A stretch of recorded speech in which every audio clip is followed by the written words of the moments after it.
Good morning again to the Honourable House. Good morning to Honourable Minister of Energy. Good morning to the team from the Ministry of Energy and Business Development.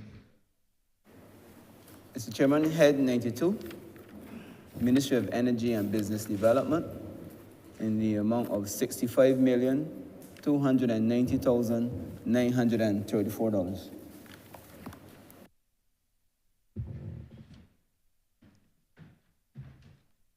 Thank you.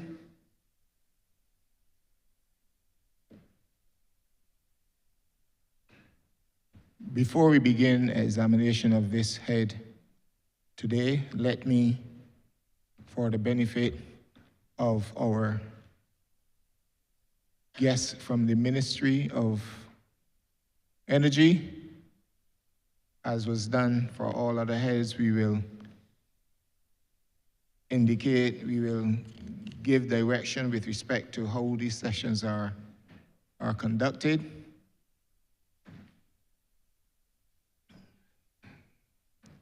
The Honourable Minister has 10 minutes to give her opening remarks and overview of the ministry. The Honourable Leader of the Opposition is given equal time for his opening remarks. The Honourable Minister, before you begin your presentation, you would introduce the team with you. Members of this Honourable Chamber will each have opportunity to ask questions, and when you ask your question, you have the opportunity for 3 supplementary questions pertaining to that particular question. I want officers of the ministry, before you begin to speak, you introduce yourself, give your name and the office you hold within this ministry for the record, for Hansard records. I trust that we are clear. Let us begin. Honourable Minister, may give your opening remarks. Thank you very much, Mr. Chair, and good morning to the Honourable Chamber. I want to begin by, of course, introducing my team. We represent the Ministry of Energy and Business, and so today we will be covering both of those portfolios, and the team here is reflective of the Energy division of the ministry, the Business division, as well as the commercial state-owned enterprises and the statutory entities that constitute the ministry. On that basis, the persons represented here and on the environs of the Parliament buildings to support today's exercise are as follows. To my left, with me is Permanent Secretary in the Ministry of Energy and Business, Mr. Kevin Hunt. Also here is Ms. Natalie Cox, Deputy Permanent Secretary with responsibility for administration. To my immediate right, the officer in charge of the newly created Business Barbados and the Registrar of the Corporate Registry. We also have our Financial Controller, Mr. Mark Knight, and Accountant, Ms. Juanita Knight. Our Director of Natural Resources, Mr. Jamar White. The Project Management Unit are representing the Department of Renewable Energy, Mr. Delano Scanterbury. The Project Manager for the Project Execution Unit of the Smart Fund, Ms. Rosalind Griffith. The CEO of the Barbados National Oil Company, Mr. James Brown, and representing the National Petroleum Corporation, Mr. Ian Bradshaw. The Chairman of the Fair Trading Commission, Ms. Tammy Bryan, is with us, along with a team from the FTC, including Ms. Dava Leslie Ward, who is the officer in charge, the Director of Utilities and Regulation, Mr. Brian Reese, and we also have Dr. Troy Waterman with the team. From the Department of Commerce and Consumer Affairs, we have Director Mr. Bertram Johnson. From the Small Business Development Unit, Mr. Anderson Cumberbatch. The Director of International Business, Mrs. Sanjeev Watkins-Diane. The Chief Economist, Ms. Katrina Bradshaw. The Director of Co-ops, Mr. Brent Gittins. And also the representatives of Fund Access and Trust Loans, Mr. Jerry Amos, the CEO of Trust Loans, and Ms. Esther Lord Graham, the General Manager of Fund Access. And we also have the project manager for the electronic single window, which falls under this ministry, Ms. Lana Chandler. These are the representatives of the Ministry of Energy and Business, and they are representatives, but they are not the entirety of the Ministry of Business. And I want to begin my comments today by expressing my appreciation both to those who are here in Parliament and those that are undertaking the ongoing work of the ministry elsewhere for the work that they have put in certainly over the last year and the work that is projected to be undertaken in the coming year. This is a small ministry, and you can see that based on the estimates of expenditure relative to other ministries, it is a smaller sum which is allocated to the ministry. But that is the reason for that, Mr. Chairman, is really because we're meant to unlock economic activity as part of the productive sectors. And so the expenditure in this ministry may be lower, but the revenue that it generates in the economy is meant to be higher than perhaps in other sectors. I want now to shift my attention to the primary things that the ministry is going to be speaking about today, and of course going to be in a position to respond to. First, I'm going to deal with the ministry's energy division. Mr. President, this has without doubt been perhaps one of the more challenging sections of the ministry, but not in a negative way, in an extremely positive way. In 2016, Mr. President, the earliest licenses for renewable energy were granted, 2016. In 2019, we developed a national energy policy. That national energy policy, Mr. Chairman, extends out to 2030. It is a long runway, it is an extensive runway, and it covers everything from renewable energy, energy efficiency, energy mobility, and it looks at the overall sectors within the productive economy to be able to identify, Chairman, how Barbados will implement over the years from 2019 through 2030 a national energy policy. In the last year, we have undertaken to get into the details, we call it getting into the weeds, of the implementation of the latest incarnation of the Barbados National Energy Policy. That has included a significant body of work on the legislative side, and in the last year, we would have seen pass through this House and the other place a new piece of legislation that did for energy that which was done in 2017 for telecoms, the passage of the Electricity Supply Act. That provides a new regulatory framework that goes hand in hand with existing legislation governing the energy sector. Practically, also, there have also been the development of additional supplementary studies to support the implementation of the National Energy Policy. I will get into that during the course of today's presentation. We have also, since 2019, had the implementation of new structures. Amendments were made to the Utilities Regulation Act in the 2023 period, and we now have all of the regulatory arrangements being finalized for the implementation of the Electricity Act, Supply Act, which was proclaimed on March 1st of this year. Mr. President, in the last year, we have completed also the development of, and I'm going to list some of the bodies of work here, a grid characterization study, which for the first time in the country maps the entire grid from St. Lucie to St. Philip and everything in between. So we now are in a position to identify where Barbados's grid needs to be upgraded. We have also seen the completion of a grid modernization plan. That has been completed. We have completed during the last financial year the update of the 2021 Integrated Resource and Resilience Plan. That has been redone and completed in 2024.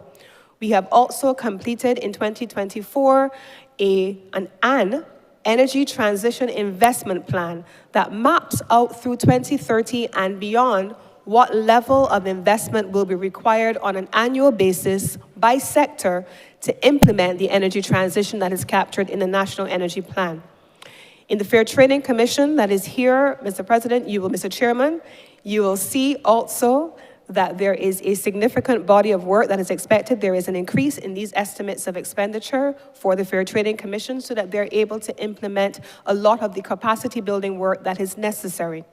One of the things we're also quite proud of that has been completed during this financial year, Mr. Chairman, has been the launch of Business Barbados. Certainly in this place and in the other place, there has been an extensive discussion around the challenges that the country has faced on the business side as it relates to the ease or perhaps not ease of doing business in the country. And that is a fact from which I have never stepped back. It is a reality that has confronted every single government for perhaps 30 years. And so we have seen it as a problem. We have taken the commitment to fix it. And we were very pleased to launch on February 1st, Business Barbados, which takes a national, all-of-country, customer-focused approach to doing business and addressing the challenges of ease of doing business in the country.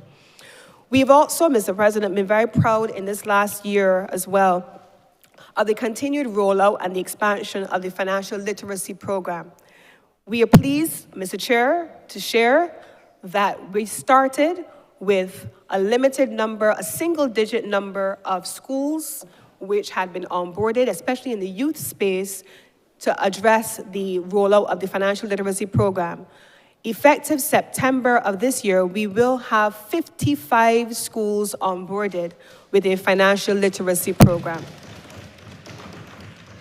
By next year, the expectation is that all secondary and all primary schools will be onboarded, and I am pleased to share as well that during this financial year, we have onboarded all of our special needs schools as well, and we have completed the publication of brochures and workbooks for each school, which have primary education, tertiary education, and special needs education workbooks provided for the people of this country, for the young people of the country. That work has been completed and will be continued over the course of this year and is accounted for in the estimates. Equally so, the community-based program will be rolled out. And on the energy side, because we are a coherent ministry, we launched for the first time this financial year an energy summer camp in schools which benefited over 200 schools, 200 students enrolled in the National Summer Camp program. And the expectation is that in this upcoming financial year, allocated in our estimates, we will have an even broader rollout of the program. Mr. Chairman, I see you indicating that my time is coming, and so I have every confidence that as I close with I'm giving you a minute to close up. As I close with a high-level overview of the work that the ministry has undertaken, I want very much to just take a few seconds to say to the Honourable Chamber that there are a number of hot pressing issues that we are going to be dealing with today, and I hope to have the opportunity to speak to them. The provision of battery energy storage systems for the country, that is one of the issues that we have done a considerable amount of work on so far this year, and I want to take the opportunity during this year. We are on the cusp of launching the long talked about Lambert's Wind Farm, Barbados' first major wind farm, and as we speak, the International Financial Corporation is on the ground, and I offer apologies from members of my team who are participating in the finalization of that work with that mission. So, Mr. President, we have a lot that we want to share with the Honourable Chamber today, and I want to thank an incredible team. It is a small team. We literally have a limited number of officers in the ministry. They have worked day and night together with the business team as well to be able to deliver results for the people of Barbados and on behalf of the government. And I am incredibly proud to lead this exceptional, even if small team. Thank you very much, Mr. Chairman, and I beg to move that Head 92 stand part.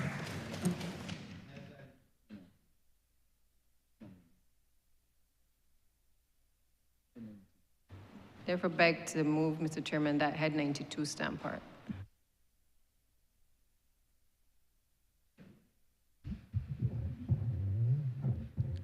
Thank you, Honourable Leader of the Opposition. Thank you very much, Mr. Chairman of Committees, and good morning Minister, and good morning to the members of your team. Maybe it is logical that energy, the portfolios of energy and business development should go together. And I describe that as an interesting marriage. Since no marriage is perfect, we probably would not describe it as the perfect marriage, but it is, I think, logical that energy and business development should exist in the same house. It is interesting because in a modern post-industrial world, and by that I mean post-industrial revolution, not post-industrial. In the Western post-industrial revolution world, energy is no longer about feeding the horse. Energy is about access to fossil fuels, and we know what comes next. And that is expensive. Energy in this post-industrial revolution world is now far more expensive than it used to be. Indeed, it is a major cost. And I did say that there is a marriage between, a logical union between energy and business development, so that this ministry finds itself mediating those two partners, energy and business. And therefore, the imperative is that of controlling the costs of energy. Unless you control the cost of energy, it will adversely affect businesses. And of course, if we don't control the cost of energy, we do not also control prices. And if we do not control prices, we affect demand for those products. And when, as we all know, when demand is down, the economy contracts. And I know lots of economists focus on growth as a critical factor within economic development. And so where you have unsatisfactory growth, you have an economy that maybe, I say maybe, underperforming, and therefore an entire country suffers as a result. All of that is to say how important is energy within a modern economy. And as I've said, the cost of that energy. And we all know where I'm going here. We all know that I am about to say that government has a very heavy responsibility in controlling the cost of that energy. Now, we know that a few years ago, the Fair Trading Commission was established as a quasi-judicial body to control pricing by our utilities. And of course, in this event, the major focus has tended to be on light and power, as opposed to the telephone and water people. And that is where most of the focus, most of the attention has been. And it is like that not because it is glamorous, but it is like that because it is critical to people's survival, commercially and within homes, commercially and domestically, the cost of energy. And so you have this relationship, this almost a three-way relationship, because as an agency of state, fair trading is then given the authority to determine prices. And it allows the government whether for good or for bad, to withdraw from active participation in pricing, and that responsibility goes to this entity called a Fair Trading Commission. I'm not addressing the converts in this chamber. Everyone here knows what I'm talking about, but sometimes we need, as parliamentarians, to educate our public. And I think that is my limited role here today, that the government may say to the public, look, it is the Fair Trading Commission that regulates that important aspect of pricing within the distribution of energy. But government has a role to play. While the Fair Trading gives rulings as to pricing, government maintains an active role as a policymaker. And I say to this minister and to this government that government must now, at this critical stage of development, exercise its influence and to formulate policy that will not inflict itself on light and power, but will affect light and power. And government must understand that it is trustee for the interests of the people. And if the people for 1 second begin to believe that government is protecting the interests of Barbados Light and Power, then the people will lose faith and confidence in the government in spite of the existence of the Fair Trading Commission. I've said all of that to say that we have come into the era of alternative energy, where we are moving away from fossil fuels, and the sun shines on Barbados in excess of 350 days out of the 365 per annum. And it is free. To all intents and purposes, it's free. The cost comes in capturing that energy.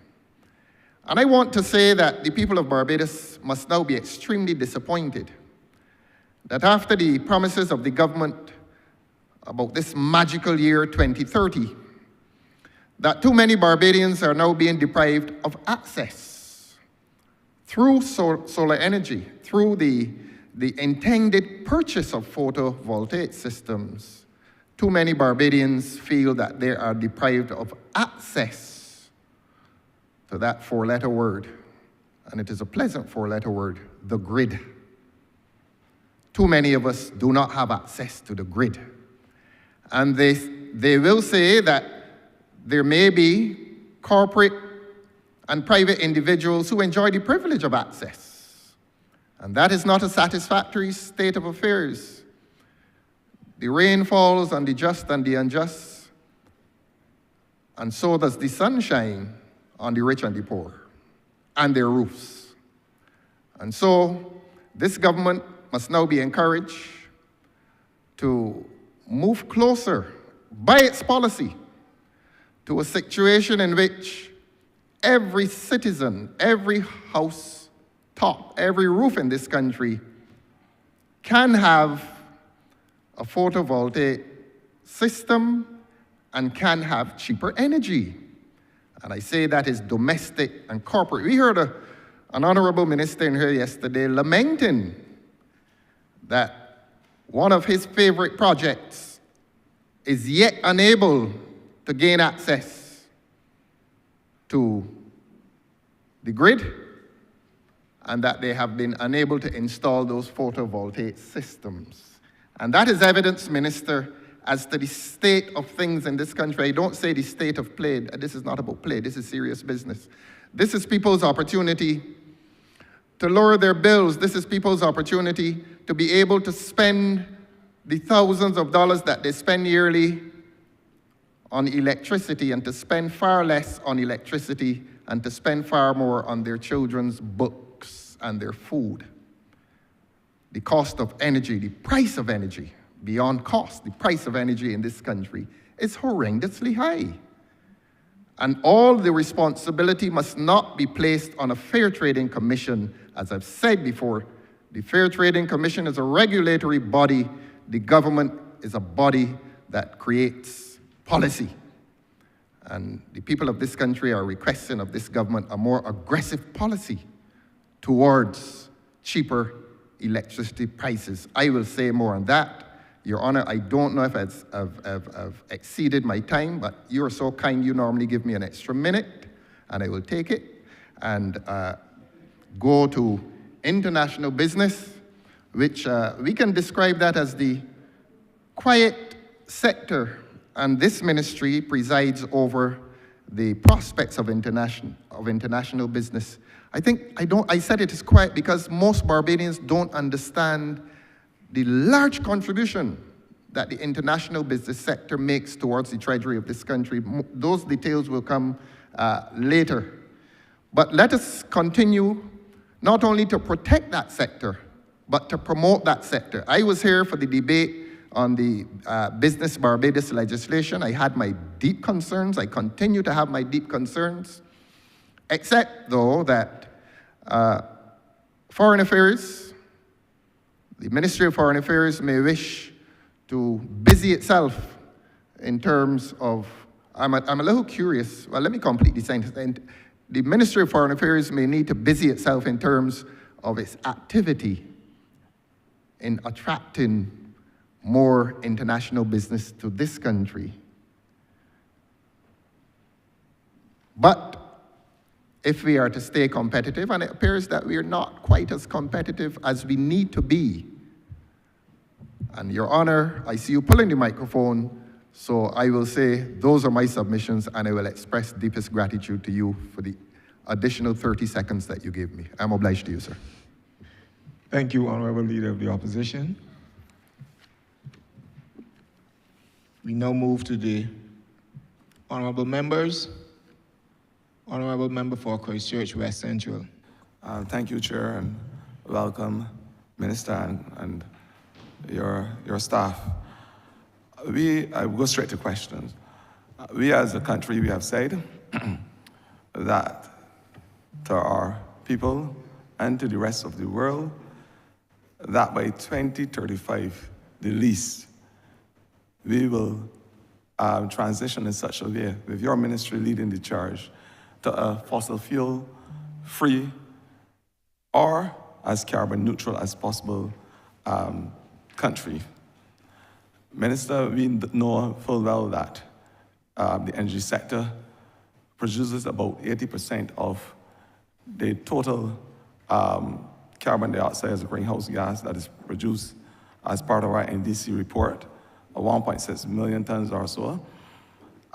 We know that the rest is produced by agriculture, landfill, natural processes by animal behavior, humankind.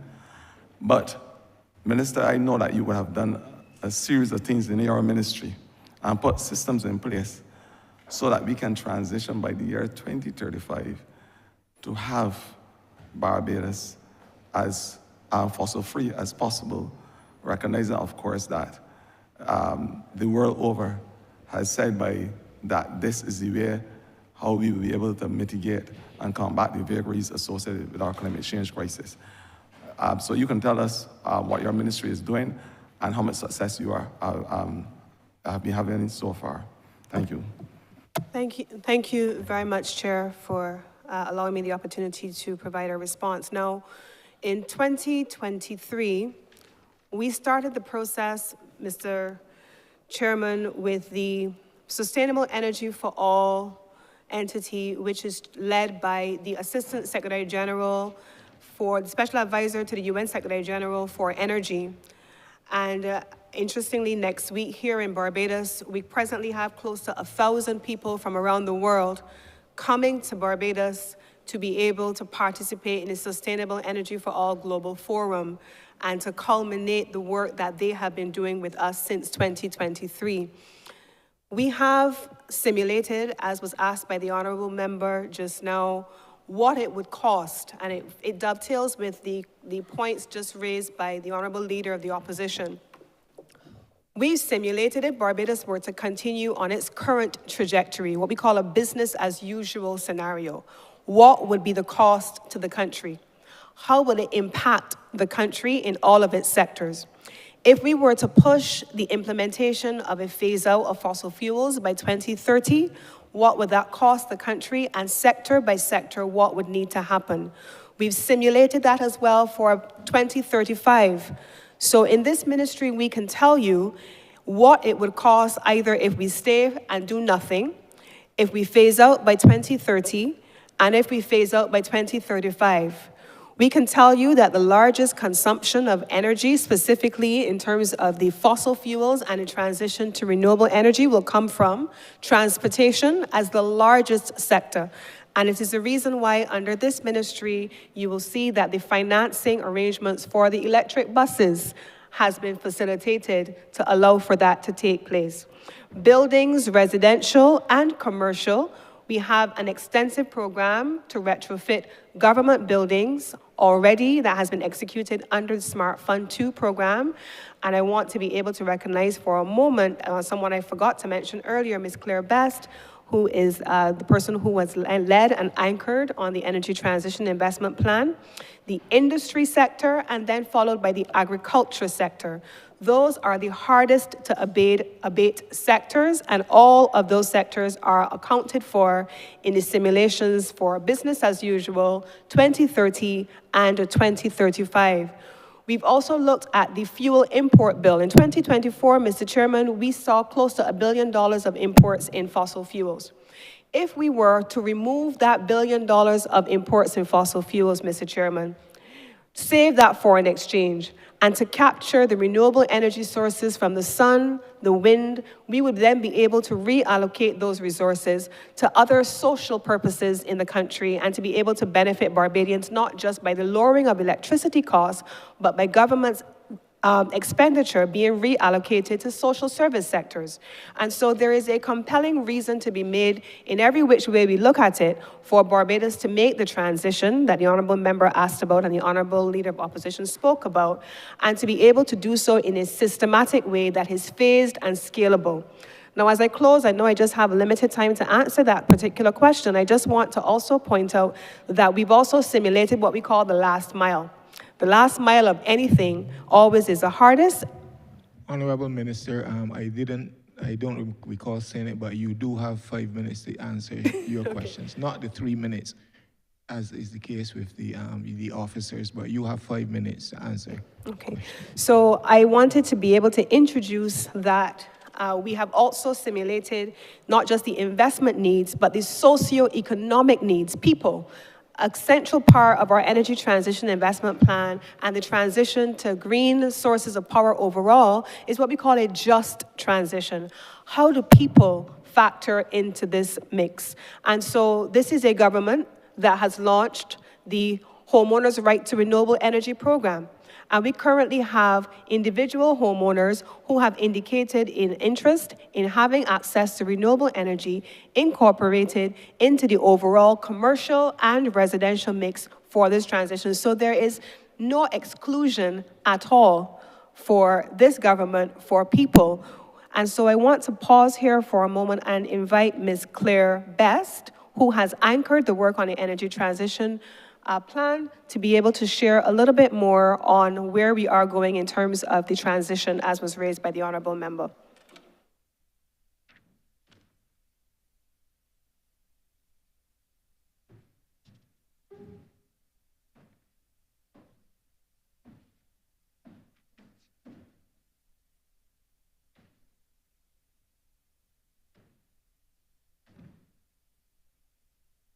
Thank you, Minister. Yes, Honorable Chamber,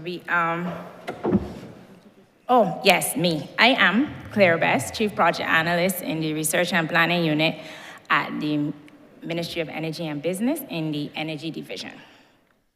As Minister indicated, we just completed, I am so proud of it, an energy transition and investment plan, which we will shortly be laying before the Cabinet. It is the culmination of 2 years of work. It was a gargantuan effort. We did capture, Honourable Minister, the sectors that you are as you are saying you are having concerns with in terms of the emissions. I do represent the division also on your NDC committee. This is the third iteration of that. I also enjoy that very much. But we did capture a model for power, for industry, agriculture, transport, and the socioeconomic factors that are going to affect our transition. So we are on the trajectory right now where we have the options in our energy mix to determine how we see that future and how we see that NZE, net zero emission transition, playing out. We have benefited in the ministry from training. We've had 3 of our senior officers in the ministry change because this model, and this is one of the reasons why I love it, this model is flexible. So we have the ability to go in at the back end and adjust the variables and the scenarios that we have for our NZE transition. And we also included an officer who was with us but has gone on to the fiscal risk unit to benefit from that training as well. So it's interministerial. And for that reason, it levels itself at a strategic point over the other existing works and consultancies going on in the ministry and in our sister ministries, and it allows us then to be realistic in our future projections. Following on to that, Minister, in order for us to be successful, and I agree with everything that you said thus far, you're an officer, but there must be access to abatement technology. At our last 2 COPs, we said that the world must have a phase down of fossil fuel. But the only way we can have a successful phase down of fossil fuel, recognizing the harmful effects of the greenhouse gas produced from its use, is if there is access to abatement technology. We know that battery storage and battery access is a concern the world over. And the new batteries that would be really allow us to transition the lithium iron phosphate, the lithium ion batteries, those batteries are being grabbed by everyone in the international arena. I want to know what your ministry is doing to ensure that we have the battery storage capacity when we are fully transitioning into the renewables energy sector. Thank you. Thank you, Honourable Member. Mr. Chairman, I thank you for the question. So let me deal with the abatement question first. We have had a discussion over the last 2 years with a number of international partners on the commercialization of various abatement technologies as it relates to fossil fuel generation. To date, we have not seen the level of commercialization of abatement technologies that we would necessarily like to see, but it remains on the agenda for the ministry and certainly for the international community where a lot of the R&D and innovation is taking place.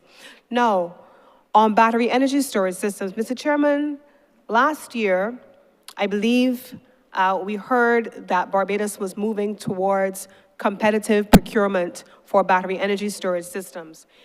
I want to take the opportunity now in the 5 minutes that I have to give an update on where we are, and I'm going to invite Mr. Delano Scanterbury as well, so if he can begin to make his way, if he's not there already, into the well to follow on. Mr. Chairman,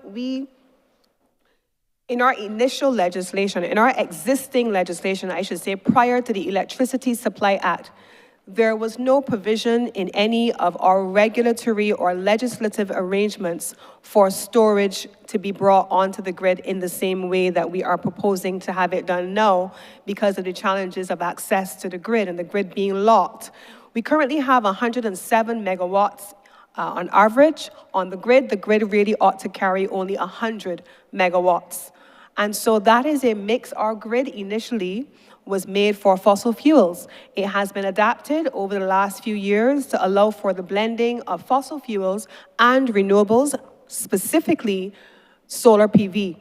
But solar PV is intermittent. 4 hours peak during the daytime, and that's what you're going to get out of solar PV, and so it does require battery energy storage systems. The utility has indicated, and one of the bodies of work that was completed during this year was an energy storage framework for batteries. We now have that approved, and it has been issued by the Fair Trading Commission, following inputs from agencies including GEED and others. We now have a framework guiding the technical specifications for batteries for the country. That did not exist before. That has been completed. We've also, I mentioned the grid characterization study.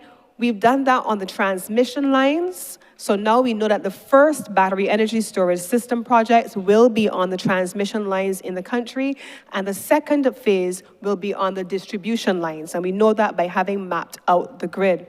We have a grid modernization plan that is underway that does also include batteries. The honorable member spoke about the different types of technologies. Currently, our Integrated Resource and Resilience Plan of 2021 and 2024 allows for a specific type of technology for the same reason that we have not yet used abatement technologies.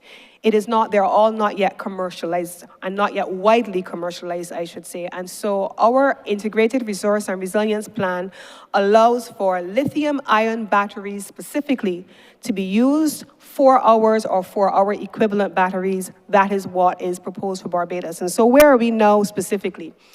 We have completed almost all of the development work, and there are just 3 elements which are remaining, and we expect that having done the work, that within a matter of weeks, we will launch Barbados's first battery energy storage system procurement, and we will have that in the market. In addition, the Fair Trading Commission, which is here, and I'm going to ask them to speak in a little bit. The Fair Trading Commission has also completed their public consultation on the launch of an energy storage tariff regime.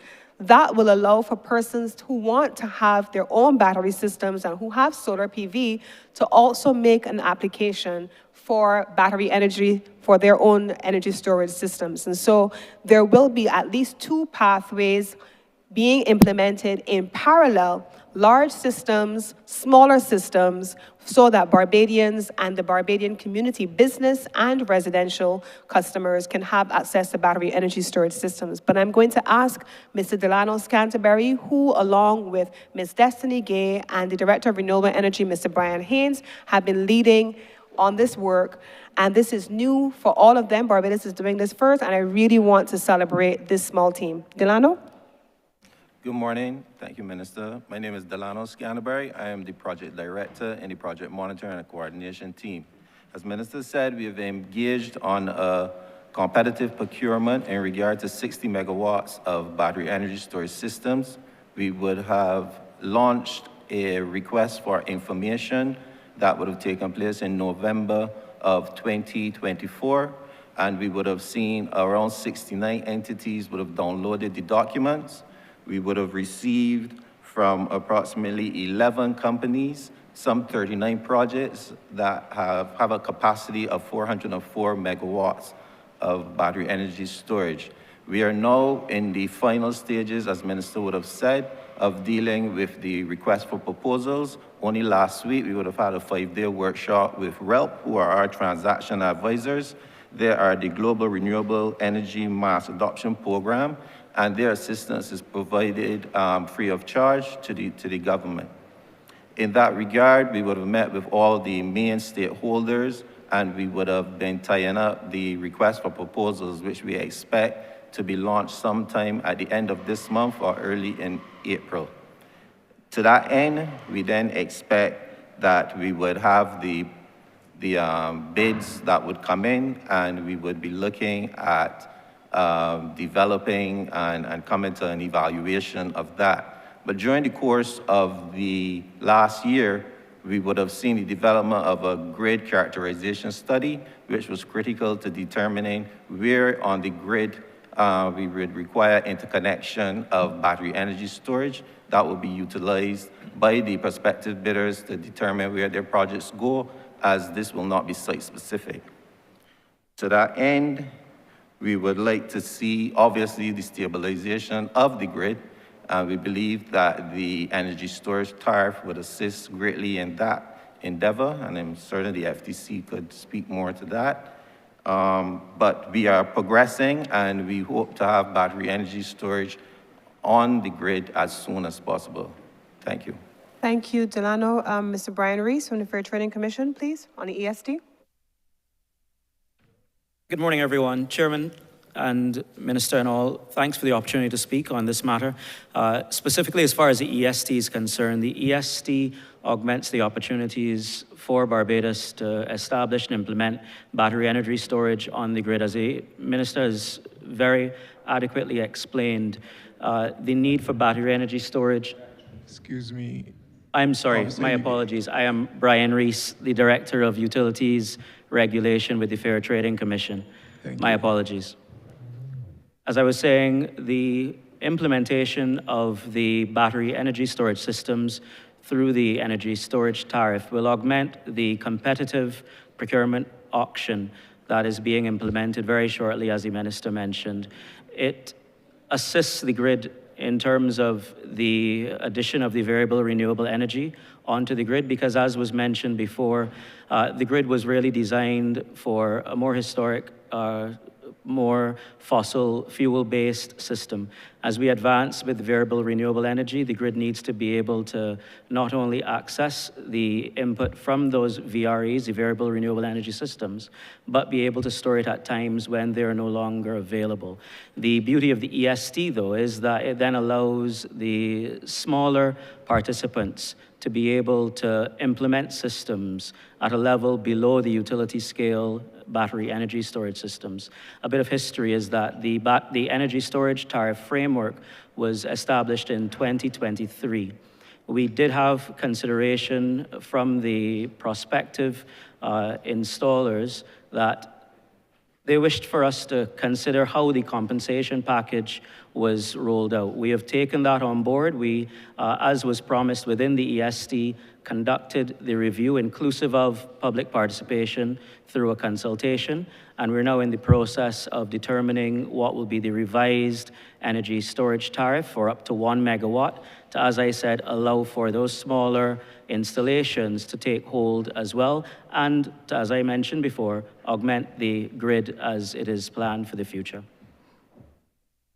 I hope I've answered the question adequately. You did, thank you. My last question, Minister, we have a problem, as you recognize, with vendors and the way how we treat the itinerant vendors across the landscape of this country. We see it on the highways every day with the coconut vendors, you see vegetable vendors, out of convenience. And I know your ministry would have moved apace to have vending zones across the length and breadth of constituencies in Barbados.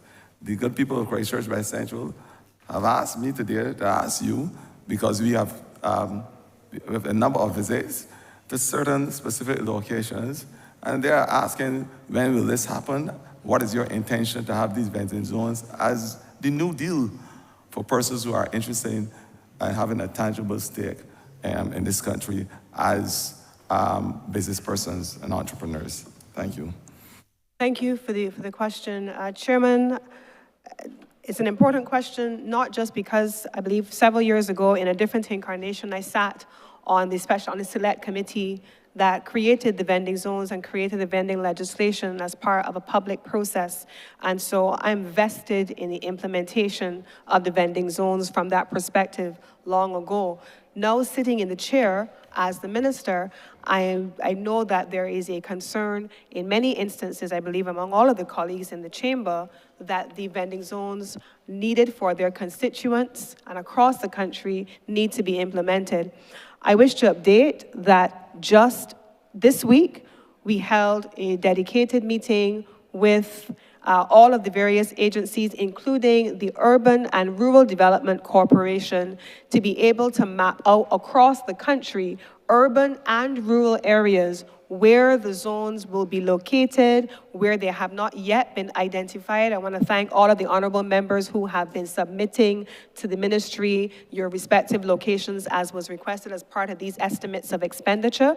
And the intention during the course of the year, we already have 14 areas that have been submitted by members of this chamber on recommendation, and together with the Ministry with responsibility for business, the Ministry with responsibility for transport and works, the Ministry with responsibility for agriculture, as well as the RDC and the UDC now in their amalgamated form. Both of their directors and their chairs have been engaged with the ministry on the mapping out of where we will go during the course of this financial year, and I give you the commitment that during this year, you will be seeing the rollout of an aggressive vending zone program in terms of construction.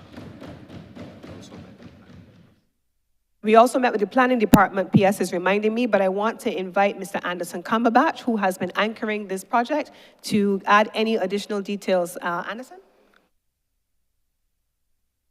Thank you, Minister. My name is Anderson Cumberbatch. I'm the Chief Business Development Advisor within the ministry.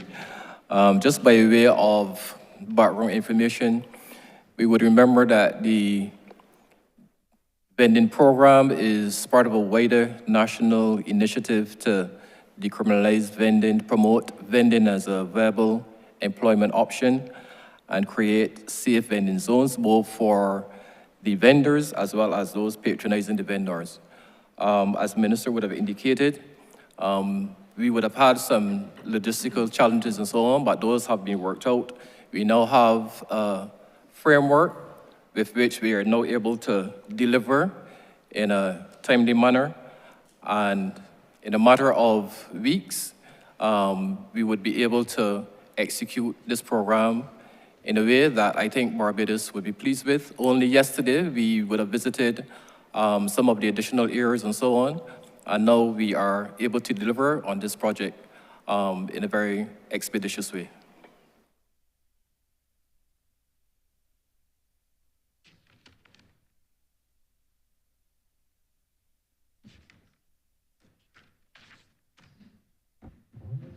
Thank you, Honourable Member for Christchurch West Central.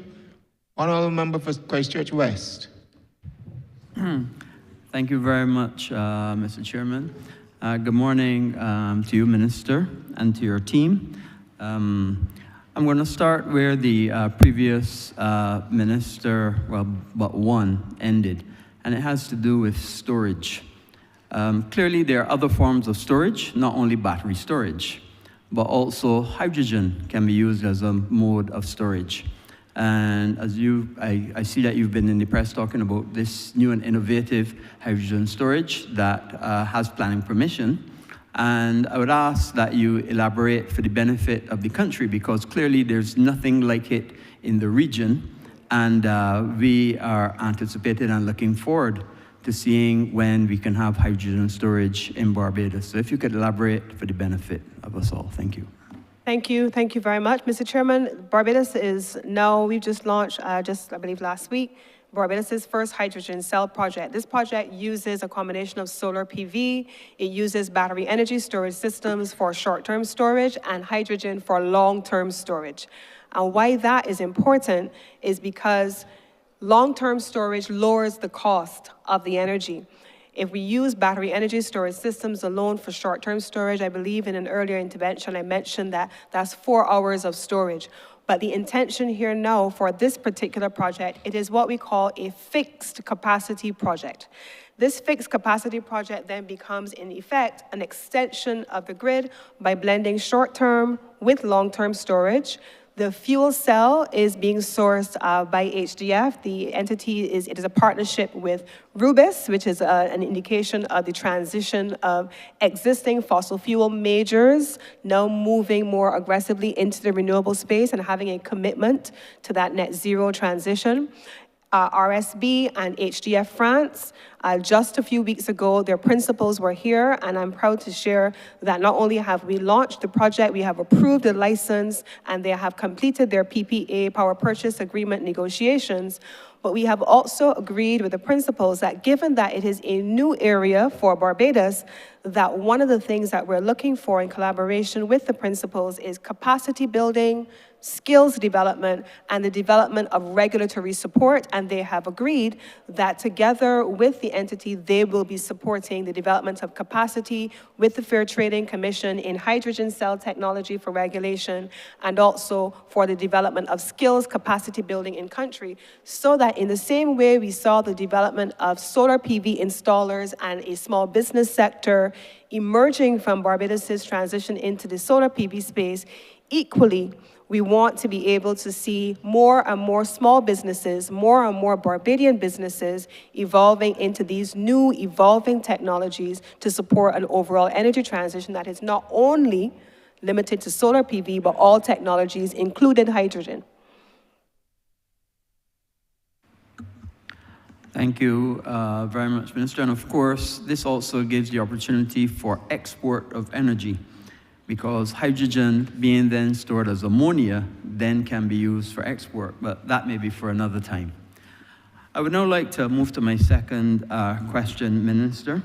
And you know, as we often discuss, I was the chairman of the National Petroleum Corporation for 5 years during an expansion program.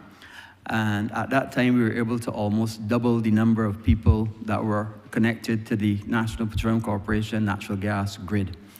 And with that, I'm asking, does the National Petroleum Corporation, through you, have any further plans for another expansion program of the grid? Thank you. Thank you for the question. Over the last few years, we've actually just completed a capital mains replacement and expansion program. This was in two packages, Package A and Package B. Two local contractors were responsible for rolling out that project, and that project took place principally in the southern and the central areas of the country, allowing for the natural gas mains replacements to be undertaken. Now, let me put it in context. I believe that the Honourable Chamber and the country has heard on more than one occasion about how aged the infrastructure for water is. Pipes, transmission and distribution pipes. The equivalent scenario applies to the natural gas infrastructure. This is 60 years old. And so it is important that the capital mains expansion program to which you referred takes place. And so we've started and just completed a pre-existing project. But we've also modeled using geographic information systems. We've modeled the existing grid. We've expanded, we've looked at where the expansion is. And again, as we did for electricity, we did the same thing for natural gas. So from St. Lucie to St. Philip, from St. Joseph and St. Andrew to St. Michael. We've looked at everything in between. And so we now know what it would take. And I know many of the honourable members here, your members, your constituents are asking about natural gas. And so we now can tell you what it would cost to be able to expand natural gas to the entire country. I believe we've also heard over the years that natural gas for Barbados is a bridging fuel. And so it is a transition fuel, and the commitment to using natural gas, in particular natural gas for cooking, is an important part of our energy transition investment plan as well. And so yes, the MPC has completed a mapping of the country for an expansion program. And if I can take the opportunity to say, before I ask Mr. Ian Bradshaw from MPC to take the floor, if I can take the opportunity to say, when we launched the existing program, for example, in locations like My Lord's Hill, that area would have had natural gas expansion taking place on the main roads. We made a commitment as a government to be able to ensure that persons in the adjacent communities had an opportunity to be connected to the natural gas grid. And so there are persons who were not previously on the grid in the My Lord's Hill area, in the Christchurch area, who have now been collected. In the St. Philip area, as a result of Wyndham's construction, we brought all of the adjacent communities that could fit onto the grid. And the commitment is that if we have an expansion program, we will move even further out. There are a few outliers that we are concerned by, where in previous incarnations, not under this administration, but previous incarnations, there were satellite stations that were established, but communities around were not onboarded. That's not our approach. And so I want to, at this point, invite Mr. Ian Bradshaw from the MPC to take the baton. Good morning. My name is Ian Bradshaw from National Petroleum Corporation. Let me thank the Minister for giving me the opportunity to build on what she said. And Honourable Member, let me say that the desire for natural gas is still very strong. We understand that the mandate of National Petroleum Corporation is to extend our service to as many residents and businesses as possible. Over the last few years, that has been prohibitive because the cost of expansion certainly would have increased. And also we appreciate the fact that as we position ourselves to be the bridging fuel, as was articulated by Honourable Prime Minister in our last speech, and it was important for us to fortify our current infrastructure. So our focus has been on capital maintenance. As our minister would have said, we were the beneficiary of funding from the IDB, and that allowed MPC to complete over 10.4 kilometers of mains replacement. And that is important as we try to change as much of the steel and cast iron infrastructure that we currently have. We still have at least 13% of the 350 mains that traverse the island. We still have 30% of that being steel and cast iron, and we are strategically looking to replace that as is required by industry standards.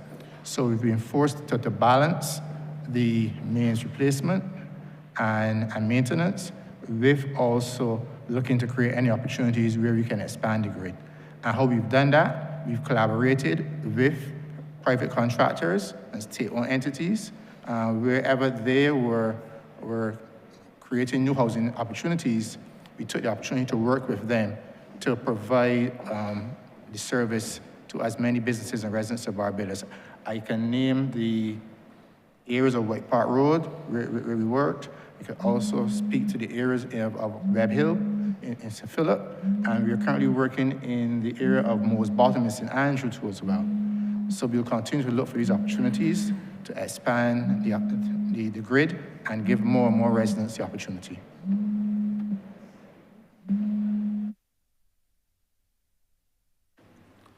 Thank you very much, Minister. And I don't want to date Mr. Bradshaw, but he was there when I was there as chairman, so you get an idea of how long Mr. Bradshaw has been there at MPC. But I wanna go a little further. In addition, we had quite a reasonable drilling program. And as you know, Barbados, when it gets oil, it gets associated gas.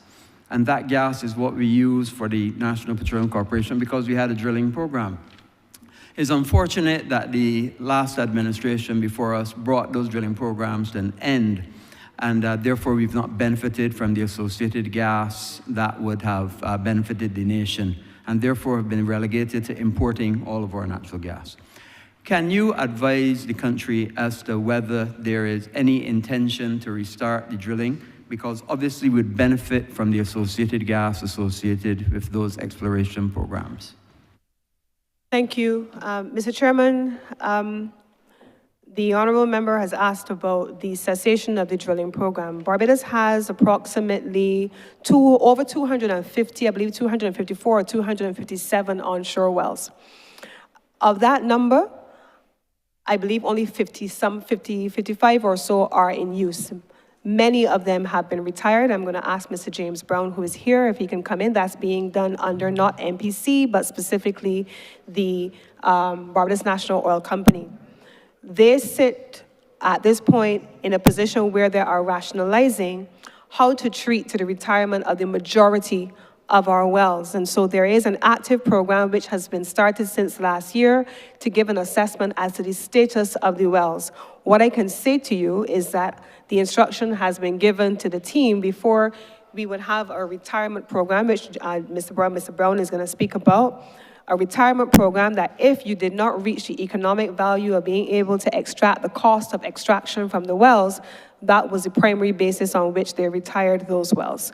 And so that ongoing work right now on all of the existing wells is expected to be completed over the coming weeks. There is a program as well to start with seismic data as well, which we did not have before, but we've now made the commitment to undertake that work. And between now and all the way up to, I believe the work program takes us up to 2027, we will be in a position to look at what the capital cost will be for the investment in the onshore wells, how they can be used.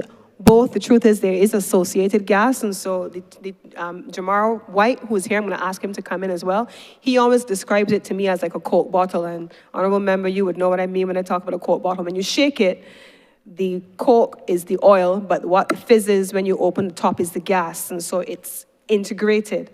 And so how we go about separating the oil from the gas is also a part of that program. And then a carbon capture, because there's also the NZE transition, a carbon capture program using the retired wells where full extraction has already taken place. But I'm gonna come first to Jamar, Mr. Jamar White, and then to Mr. James Brown. But before they start, I would also ask, because technologies from 2003, 2008 have improved. Absolutely. So therefore, the opportunities to take what were retired wells but get additional gas and oil from them obviously has changed. So I would hope that they would include that in their response as well. Most certainly. Mr. White?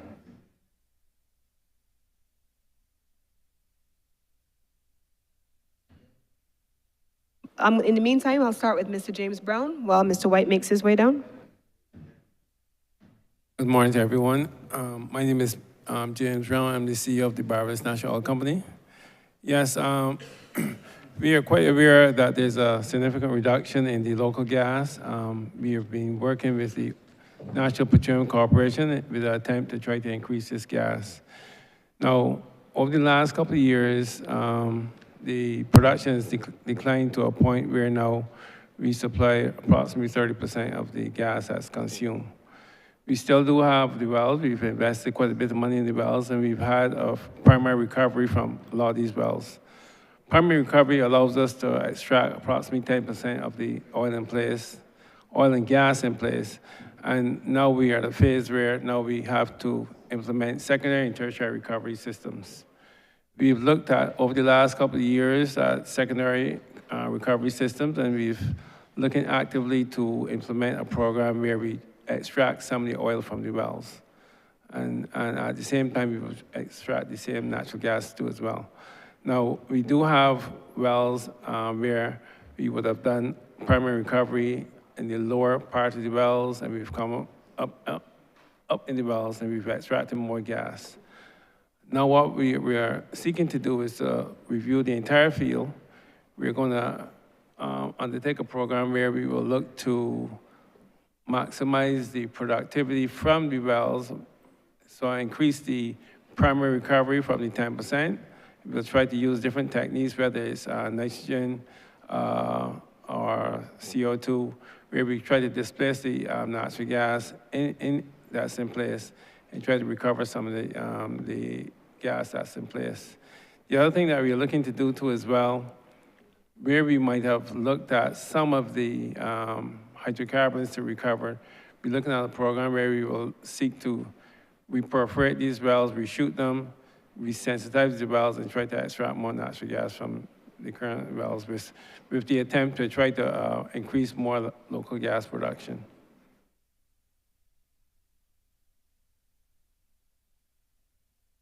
If that answers your question. If Mr. Jamar White? Hi, good morning, Chairman. Good morning, members, colleagues. Jamar White, Director of Natural Resources in the Ministry of Energy and Business. I think my colleague, Mr. Brown, answered quite comprehensively. What I would add to the discussion is that traditionally, when oil was king many years ago, there was a purposeful, I guess, action of producing oil in favor of gas. So many of the wells that we have today have left back a significant portion of gas resources due to that priority back in the day because of the economics of producing oil as opposed to gas.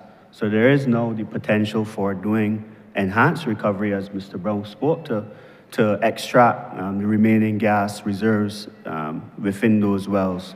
So as far as we understand, we believe there's significant potential for that. The company has identified potential partners to work with them to determine how best to get that gas out of the ground through enhanced recovery techniques. And we are very encouraged by the potential for doing that in the coming future. So it is a program that we are looking forward to launching, and we hope that that will assist us with achieving our goal of maximizing the gas recovery from the fields, as gas has been identified as a critical transition fuel. Thank you. Thank you very much, Minister. My final question has to do with the cleanup at the mobile refinery. And you'd be aware that we had started a characterization, or certainly our request for proposals went out for characterization. And I would ask, where are we with that project to be able to get some advance on the cleanup at the mobile refinery? Thank you, Minister. I think at this stage, we're balancing both the substantive work that needs to be done and the finalization of the required documentation to be able to facilitate the commencement of that work. There has been an extensive body of work underway between the proposed. Let me start by saying actually that there was a tender that was issued through Bonfire, the government procurement platform. Persons responded. There was a procurement committee meeting. The procurement committee selected a successful tender, and that process is now going through the Solicitor General's office with the successful tenderer. And I'm going to ask Mr. Jamar White to respond to that specifically, especially to talk about what is proposed for the mobile site, given that we currently have not yet been able to complete the legal work. Mr. White. Good morning again. Thanks for the question. Jamar White, Director of Natural Resources in the Ministry of Energy. As Minister said, we are in the advanced stages of completing the review and finalization of the contract for the project.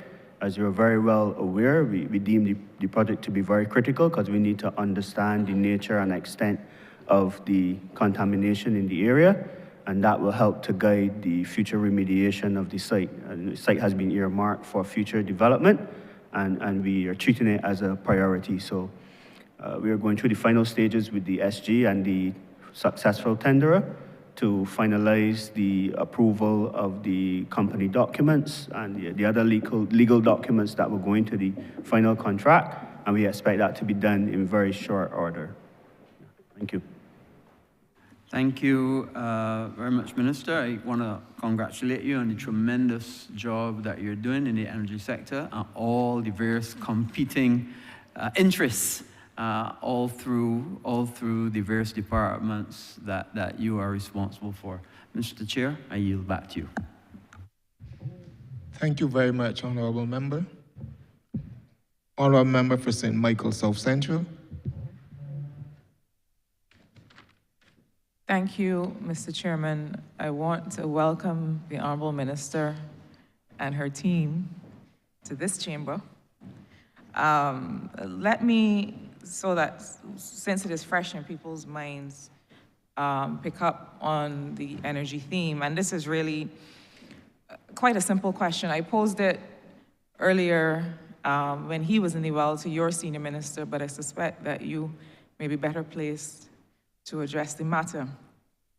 I was very intrigued to hear about the energy transition and investment plan. Certainly to see the excitement of the officer that is working on it, which we've come to expect from her. There is also, Minister, a Barbados 2035 document that is itself, I believe, an investment plan valued at some $11.6 billion for the country. The question I posed previously that perhaps you can help us understand in the context of this new energy transition and investment plan that I assume goes alongside the Barbados 2035 plan, and perhaps you will help us understand how. But the fact is that the energy needs of the country are fluid and quite frankly growing. As the very recent minister responsible for industry, you and I have spoken about those needs in industry. The fact that Barbados is increasingly going more into chemical processing, particularly pharmaceuticals, energy and water, thirsty, if you pardon the pun, industries, as well as into data centers, which is also extremely energy hungry. Given this industrial thrust that the country has stipulated, what does that mean?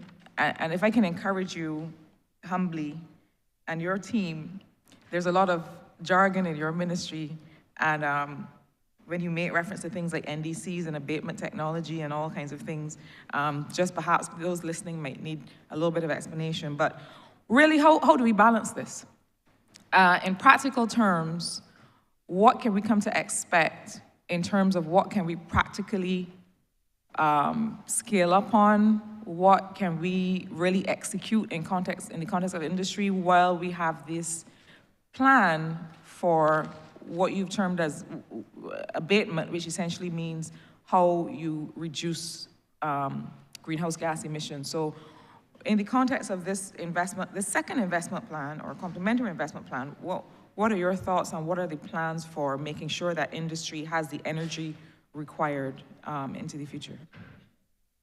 Thank you for the question, and we most definitely have had these conversations in very recent times.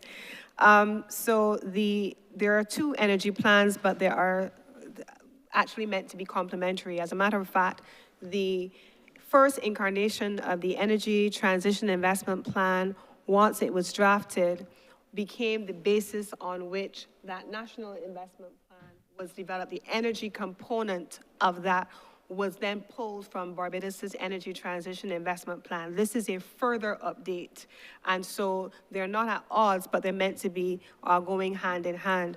What I would say as well is that in developing, whether it is the Energy Transition Investment Plan, which takes us out to 2035, on an annual basis, those emerging demands, those evolving demands will change as a result of policy positions being taken, whether it is in industry, whether it is in technology, on things like data centers.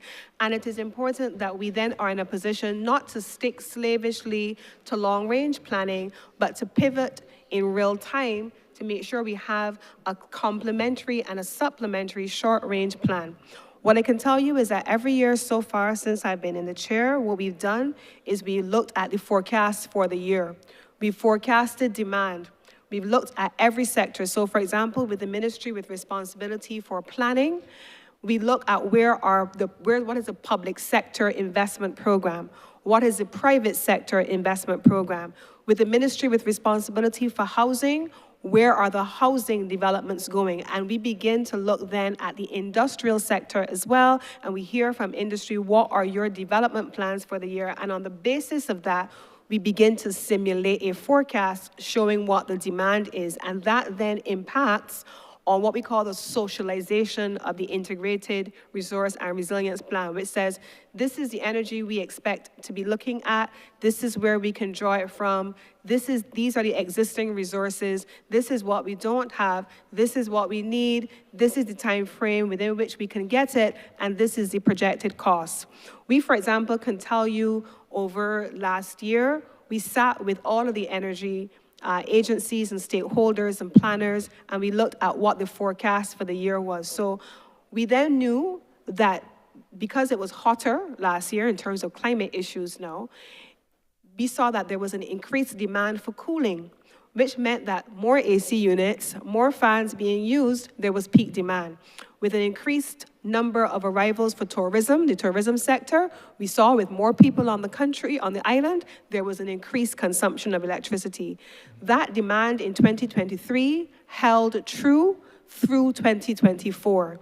And based on the projections for 2025, we expect that we will also see a holding of that increased demand, if not an increase towards the end of the year as we return into the tourist season. So across every sector, we are simulating how we match long-term policy plans, long-term investment plans, and shorter range implementation systems that allow for us to bring everything together coherently. I hope that that helps to answer the question. Thanks, Minister. You know, I made a note on my pad here when you, earlier questions, answers, and even just now, you kept talking about simulations, which I understand is part of the process. However, I do believe that there needs to come a time, and perhaps you're holding it close to your chest ahead of your big launch next week at the Sustainable Energy for All conference. So I understand.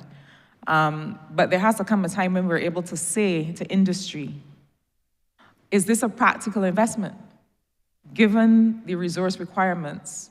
And this is the kind of information that we need to be able to communicate. And so I hope that when we hear about when you launch the plan next week, that we can get a little bit more of that certainty to understand what is the energy match that we're making between pharmaceuticals and what is the energy mix that supports that, data centers, what's the energy mix that supports that. I think the industry is crying out for that. Let me move now quickly though to I hesitate because I wasn't so sure whether it's to say CAIPO or to say Business Barbados. Because, look, I think it's encouraging to see the transition that's being made, and nobody can deny that operationally and administratively it is being handled efficiently in terms of the transition. What people want to know and hear and be assured of is that the problems that they're having with the existing CAIPO, that even through attempts at having online processes and so on, I think many in business believe have not materially improved. And what I am not asking is about the operational process of establishing Business Barbados. What I am asking is, when will people who have to deal with CAIPO every day and those processes have a certain sense of predictability and efficiency and value in terms of the things that they need done?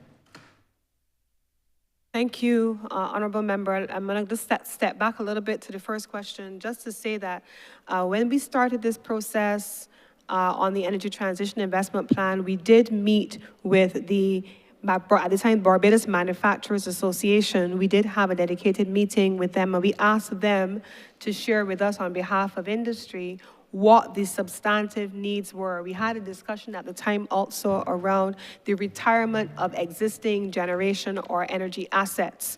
And so, for example, you have some entities that have huge ovens, for example, that are driven by natural gas, or they are driven by diesel, or they're driven by kerosene. What is the life cycle of those assets? What is the retirement schedule? In the same way that we do this for the utility, for example, so there is a retirement schedule that then allows for them to transition and include it as part of their new capital infrastructure investment programming, what then they would need to do to transition into the renewable energy space or into the natural gas space. And so I agree with you that there is the need for that detailed working in the weeds, so to speak, the fine work, so to speak, as we go through the implementation. On the second part of the question, Honourable Member, to say that this has been a beast of burden would probably really be an understatement. And it's not just a beast of burden for the members of the business community and the public sector in dealing with what was CAIPO, but let me put it up front, and I am joined right here to my right by the former registrar of CAIPO, who is now with Business Barbados. It has been a beast of burden for the staff of CAIPO as well. They have also borne the burden by way of addressing what they have navigated over 30 years. This office has had the responsibility of administering the provisions of the Companies Act, and directly and indirectly, a range of related pieces of legislation they have held responsibility for. They have not, over that entire period of time, had the full complement of staff, the full complement of skills, the full complement of technology innovations, and as a consequence, it has affected them, and it has affected the business climate in Barbados, and it has affected the public of Barbados. And so that's not something that I've always been very clear. I don't step back from it. It was my responsibility once I assumed the chair to face it and to fix it, not make excuses for it. If it existed for 30 years, it existed for 30 years, but we were responsible for fixing it. And so the work began as soon as we got the go-ahead to make the reforms, to look at the exact processes that were causing the public pain, that were causing the business community frustration. And I want to invite at this time the Honourable, I want to invite the officer in charge of Business Barbados and the former registrar of KIPO, who herself, if I were to describe KIPO as a beast of burden, she has sat on its rear, on its back, trying to tame this beast. So over to you, Ms. Tamisha Rochester.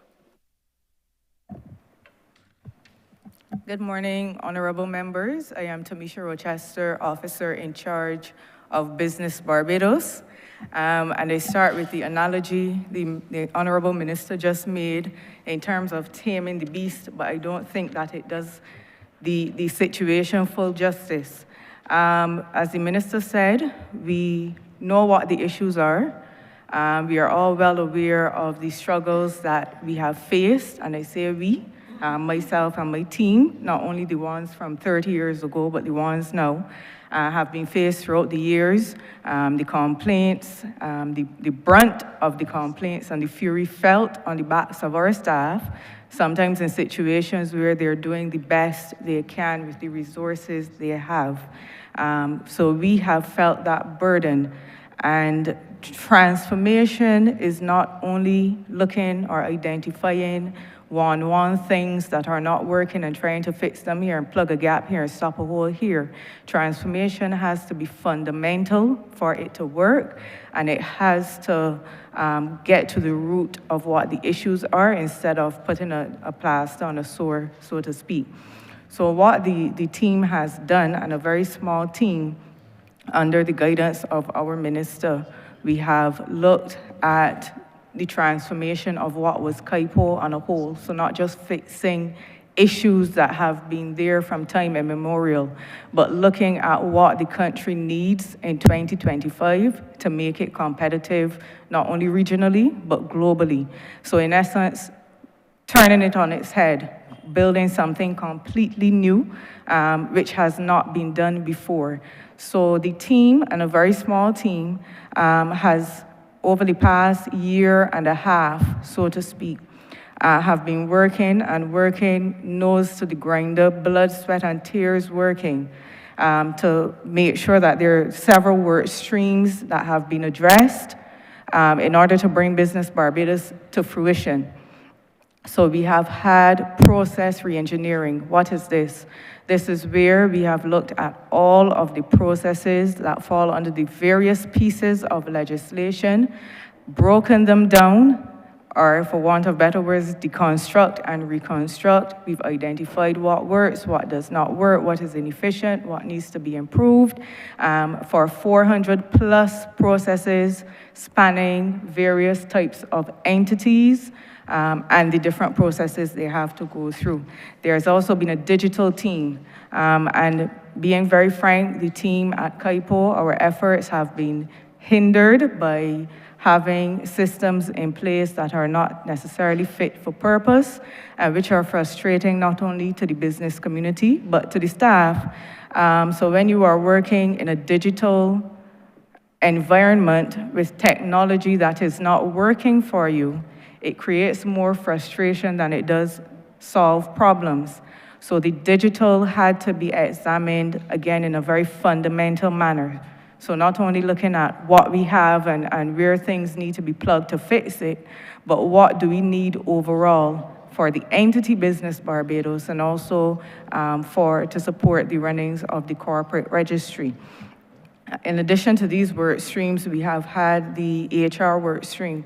Our people are our resources, and we need to make sure that they are brought along, and they're brought along in a way that is no less favorable to them than what they would have obtained before. So we had to implement culture work in order to change a culture that had existed for years and to bring the culture into what is required for excellent service delivery in 2025. And it is a work in progress. I always consider it akin to fixing the plane while flying it.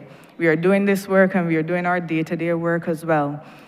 We also had on board branding, marketing, communications teams, the financial modeling to make sure that we can sustainably support the initiatives and the activities, and the business can sustain itself.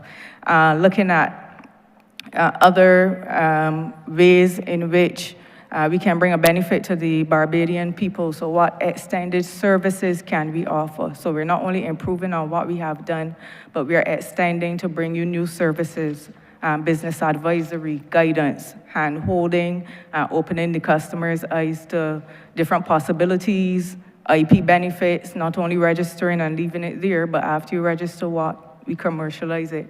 So all of this work has been going on for, as I said, about a year and a half. And the entire idea behind it is that there is to be fundamental transformation. So it is not a rebranding of KIPO. It is something fundamentally different and fundamentally new. And in doing so, we have to make sure that we capture all of the various elements. So as much as we would like to sprinkle some fairy dust or wave the magic wand and have everything change in an instant, we have to make sure that the process is comprehensive and that we cover all of the aspects in order to see the vision of a customer-first business model. So integrating that into everything that is done. Thank you. Thank you. Thank you. Just to wrap up, I do support the thrust and the effort.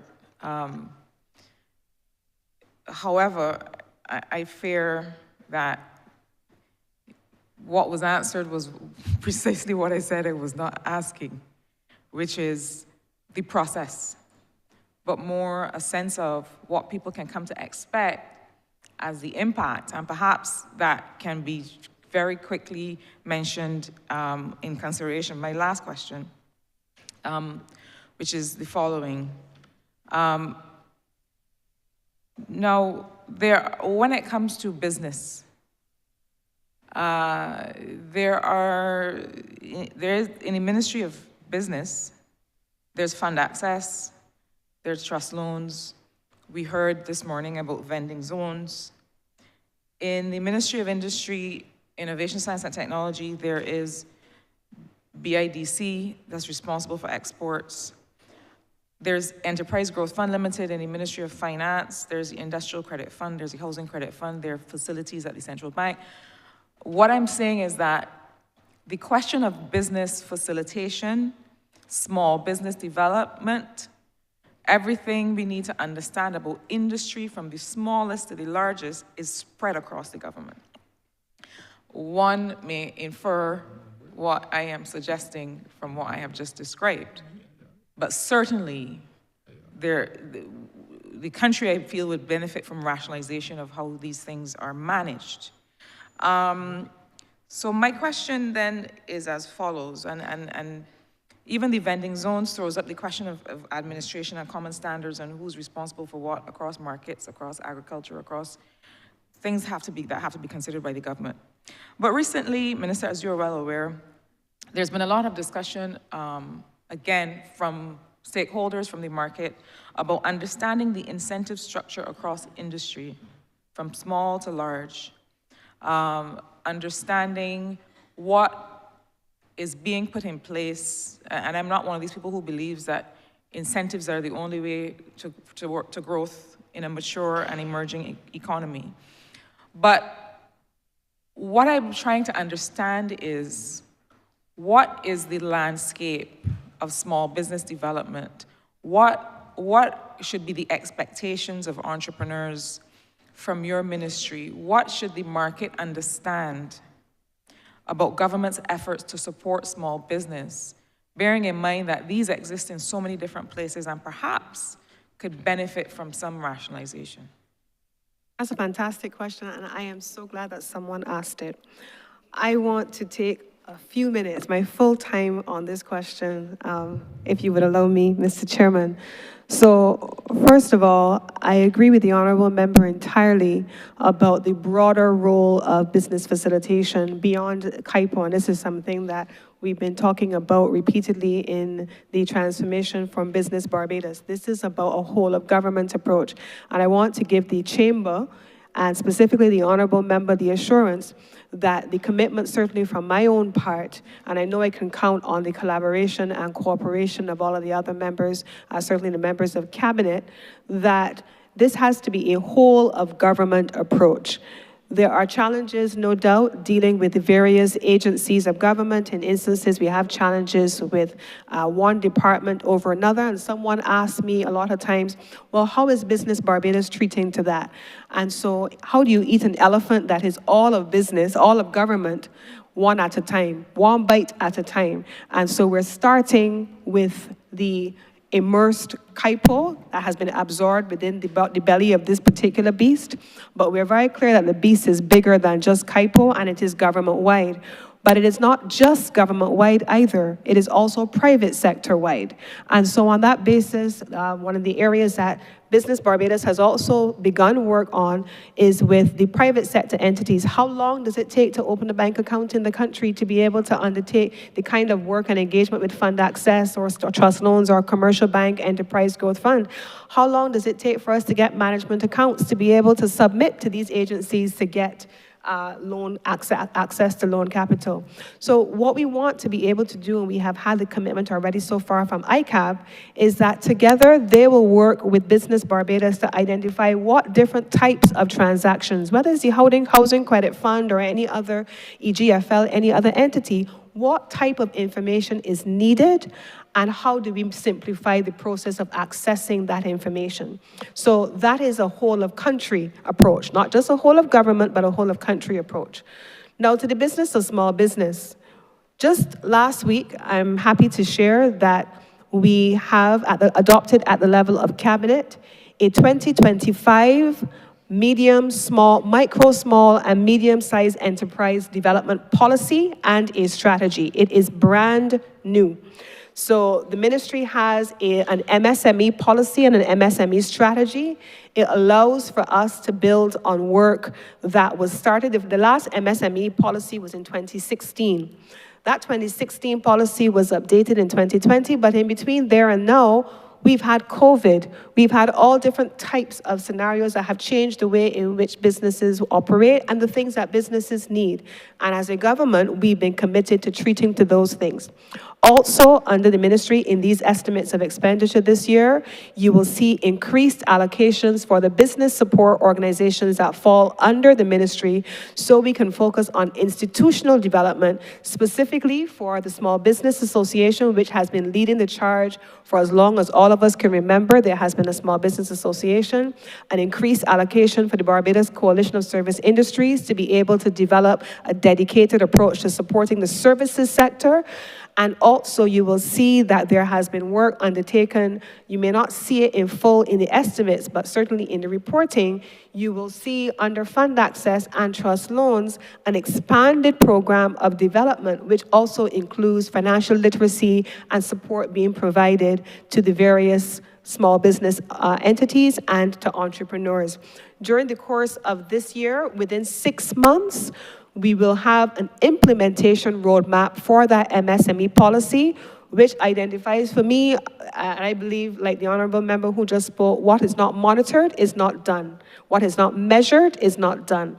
And so our intention, certainly my intention as I sit in the chair, is to ensure that the policy which we just approved at Cabinet within the last week now has an annual timeframe. What do we intend to achieve each year, year on year? What are the priorities? Are we getting them done? What are the obstacles, and how do we roll them out? Because the small business sector expects that of us.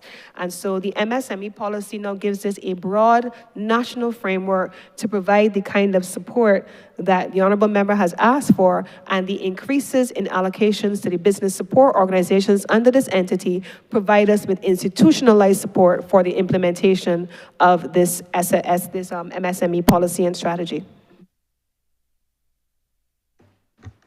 Thank you, Chair. I yield the floor.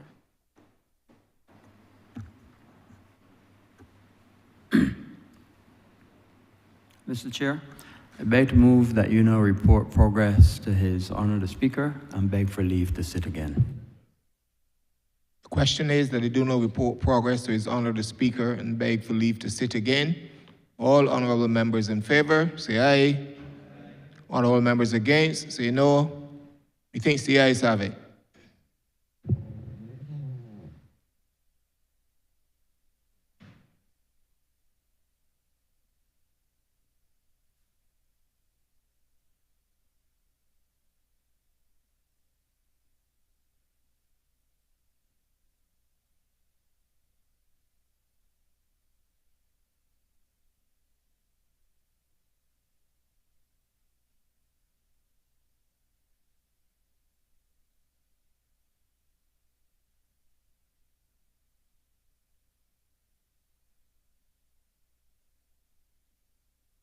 Has reported progress and request leave to sit again. Our member for Christchurch West. Mr. Speaker, I beg to move that this honorable chamber be now suspended until 12:25. 12, 20? 10 minutes. 12:25. The question is that this honorable chamber be suspended for 10 minutes. All those honorable members in favor, please say aye. Aye. Those against, please say no. Me think the ayes have it. This honorable chamber stands suspended for 10 minutes.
This sitting is resumed.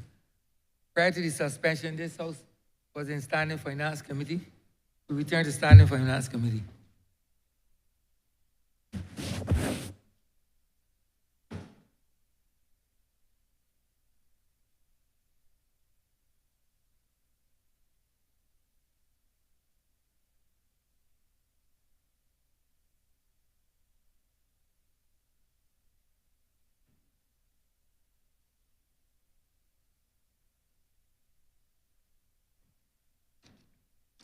This House is in Standing Finance Committee. Honourable Leader of the Opposition. I defer, sir. Nothing. Thank you. Thank you.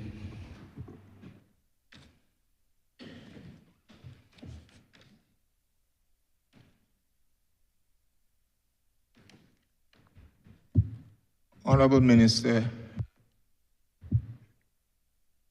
I will now fill this slot. Deferred to me by the Honourable Leader of the Opposition. I want to find out from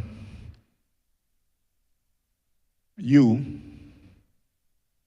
what the performance of the trust loans has been. This has been a very,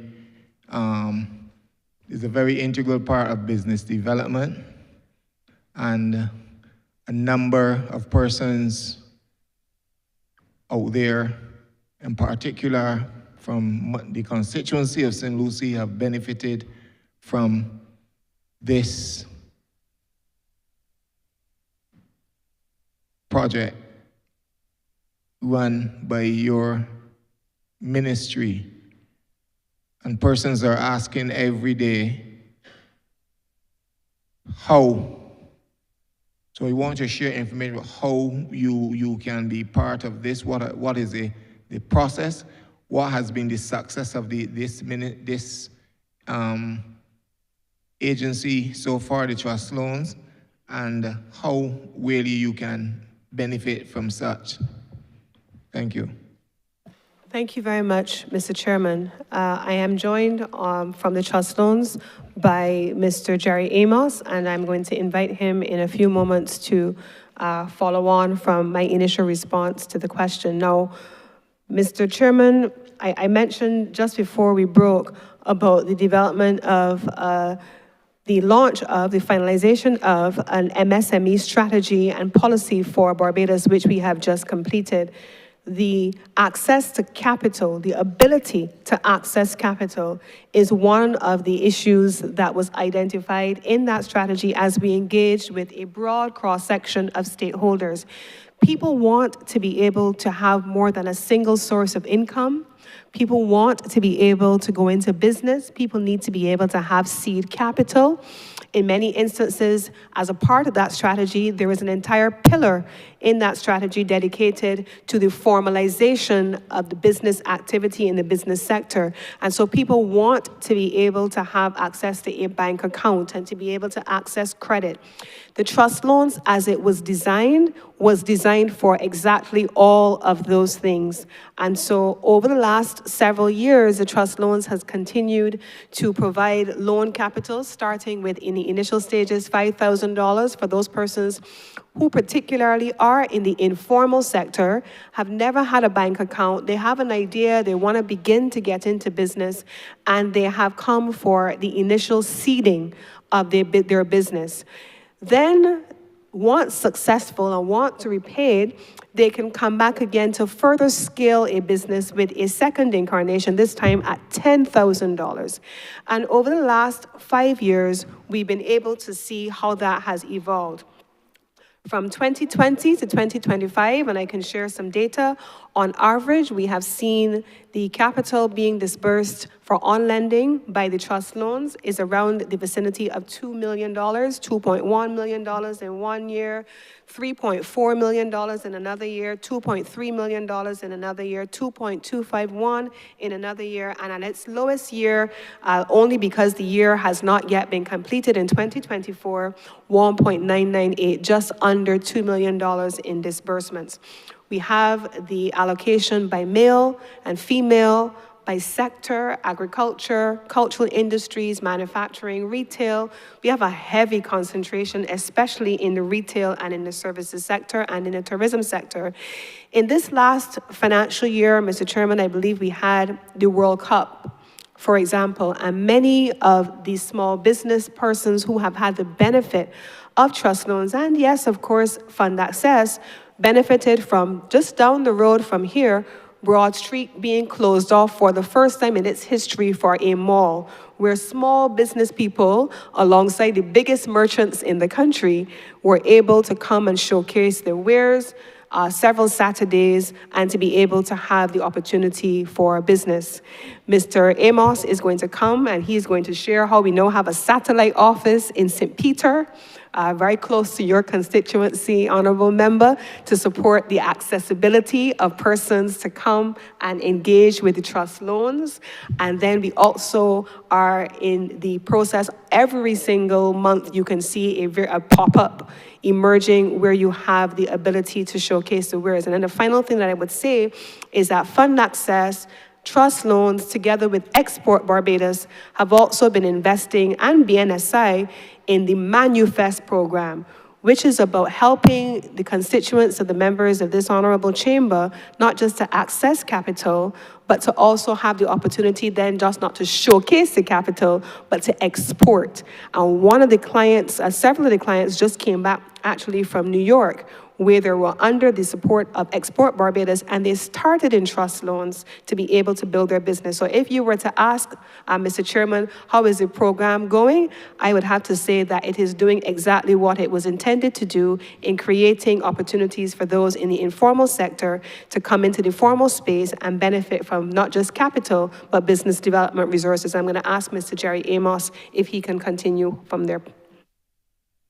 Thank you very much, Minister. The name Jerry Amos, CEO of the Barbados Trust Fund Limited. Honourable members, good afternoon. Honourable Member MP Phillips is so interested to hear that coming from you, praising the trust fund, because only recently, as we had our community events, I realized that we had missed St. Lucie. And when I look back at the year 2020 and our performance in that year, I know that majority of our clients came from St. Lucie and they are performing extremely well. Now, what we have done, as the Minister mentioned, is that for 2025 and 2026, we are rolling out a very aggressive community program. And when I look at the outline that was given to BSD by staff, I realized that St. Lucie and St. Peter, even though those have been passed, that we are going back to those communities to ensure that we go on a road trip, business to business, trying to engage more persons from these parishes to take the opportunity to join the trust fund family. We realized that, as was mentioned, that a lot of persons in communities are not aware of the Barbados Trust Fund Limited, so we found that it's interested that we get out there and take our program to these entrepreneurs to make sure that we help them to enhance their business, not only to come for a loan, but also business development, financial training, and to ensure that these businesses can grow with the help of the ecosystem. Thank you. Indeed, I'm aware that a number of persons, constituents have benefited tremendously from this, and certainly I will continue to approach you on their behalf and encourage them to approach as well, so that they can benefit from this tremendous project put in place by the government. As a follow, I don't think that I heard you explained or how they can, or what they need to do to be able to benefit. What is the process? Can they come directly to you? Go ahead, Minister. Thank you, Chair. Yes, they do. I'm congratulating the trust loans team, because in making sure that people feel comfortable coming directly to them, both trust loans and fund access, they have a business development team which is there, and they're there to focus on serving client needs. And so oftentimes what you would see in both of these institutions is that clients come, they sometimes come into the lobby of the office, or they call and they get connected with an officer who guides them from start to finish. Throughout the life cycle of the loan as well, they have the benefit of the financial literacy training before disbursements, especially at the level of fund access, so that you are not just giving people money, but you're helping them to understand how it is to be applied in their business. There are instances where sometimes a small business may come and they may think they have a given set of needs, but when the business development team works with them in that one-on-one engagement, then they say, well, I actually need this, and I hadn't thought of that, and then that helps to scope the loan. But the one thing that I want to take the time to say here today in celebration of both fund access and trust loans, Mr. Chairman, is that during COVID, so many of the persons who had gone forward for loans found themselves with business interruption and had difficulties. These teams, these business development teams, these business development officers made it their business in many instances to go out to these businesses and to meet one-on-one with people where they were, and to be able to engage with them, so that it meant that you were not just, as Prime Minister likes to say, seeing people, hearing people, but you were also feeling people and identifying what their challenges were, and then being in a position to respond to that. Those are the things that we typically don't see all the time, but I want to be able to use this platform to elevate the work that was done by Trust Loans and Fund Access to particularly respond to those persons who were in distress. Thank you, Minister. My next area that I want to want you to shed some light on, I know you would have spoken a bit to, to vending and the vending zones, etc., and the effort to establish these zones across Barbados. I also know that you are pursuing the setting up of cooperatives and so on within the country as well. I have had the benefit of discussions with officers from your ministry a few weeks ago in relation to that. And persons are a bit, the glass is a bit cloudy in relation to the setting up of these cooperatives. Persons want to know, I have a large farming community. I have a number of small businesses within St. Lucie who would have benefited from the same trust loans that we just spoke about, but would want them to be able to see the importance of cooperatives and so on. So I would want you to expand and give us some information on the cooperatives and how you really go about it. What does it do? What are the benefits in being part of a cooperative? Thank you, Chair. I'm not sure if Mr. Brent Gittins is in the well or if he's in the gallery, but I'm going to invite him, if not, to begin making his way, because I'm going to pivot to him in a moment. But Chair, thank you for the question on cooperatives. I think, if I can speak frankly, one of the genuine challenges that I think people who look like those of us in this chamber have when dealing with doing business is trusting anyone else. There are communities across this country that they don't call them cooperatives, but they collaborate with others in the development of business ideas and business concepts. They go to commercial institutions, and if you were to use formal terms, spread the risk around with multiple people. They have lawyers, and the lawyer structure was my share versus was your share. But we do have a culture that is very mistrustful of others when dealing with doing business, and that's really where the work of cooperatives come in. It allows you to spread the risk. It allows you to share the risk with others. It allows you to engage in building economies of scale, economies of scope. You're able to get more with less. Rather than being in charge of 100% of something small, it allows you perhaps to be a part of something much bigger with your share. but especially where different businesses can come together and build on a partnership. So in a farming community, for example, as you've mentioned, Chairman, what are my major areas of expenditure? How could I lower my recurring expenses if I were to come together with a group of others in the same community to invest in procuring equipment and share that equipment across the community?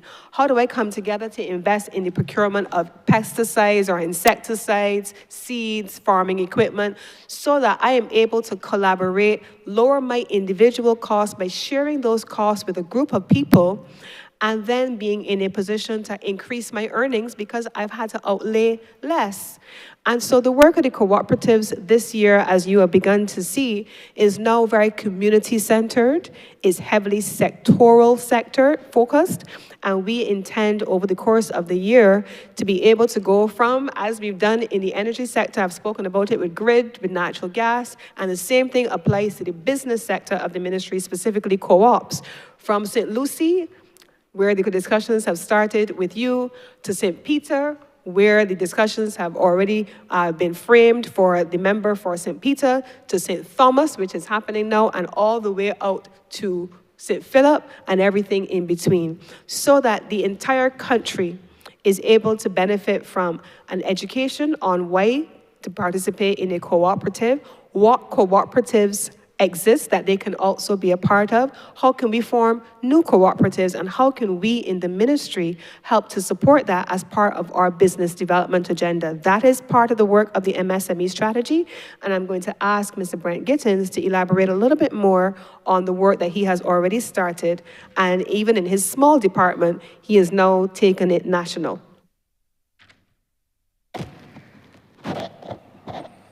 Thank you, Minister Cummins. I'm Brent Gittins, Registrar of Cooperatives.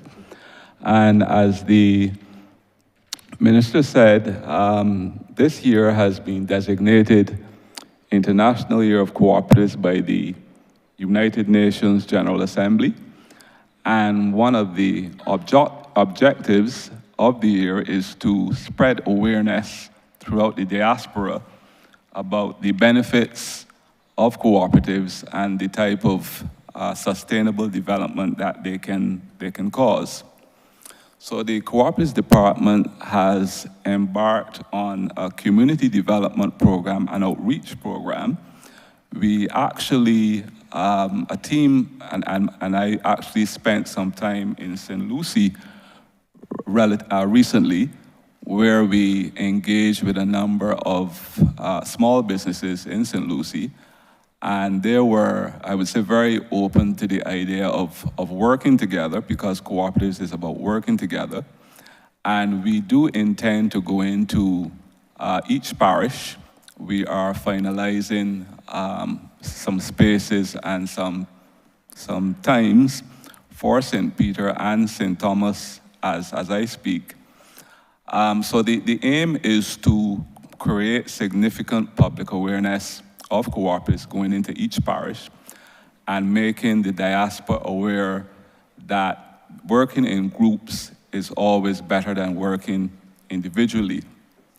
Sometimes we will work with business clusters. A business cluster that we work with was a business cluster that was partnered with the Trust Loan Fund. The Unified Trust Cooperative is now a formal cooperative. So we work with groups, we work with individual entrepreneurs, and the message is that pooling resources together, pooling ideas together, money, is always a better way to go. As the minister said, you can create economies of scale, you can buy in bulk, you can lobby to the government for certain things that you may need. And the process of forming a cooperative is relatively simple. You need 10 persons to form a cooperative.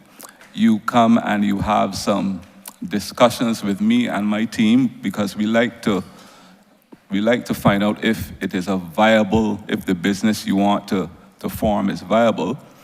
And we ensure that you present us with a viable business plan as well before we move forward. So we like to let people come and have some serious discussions with us to find out exactly what type of area they're planning to go into for their cooperative, because a cooperative can be anything. We are actually now in the process of registering a beekeeping cooperative, because the beekeepers have realized that coming together is much better idea than working individually. So I think the cooperative movement will get better and better. Thank you.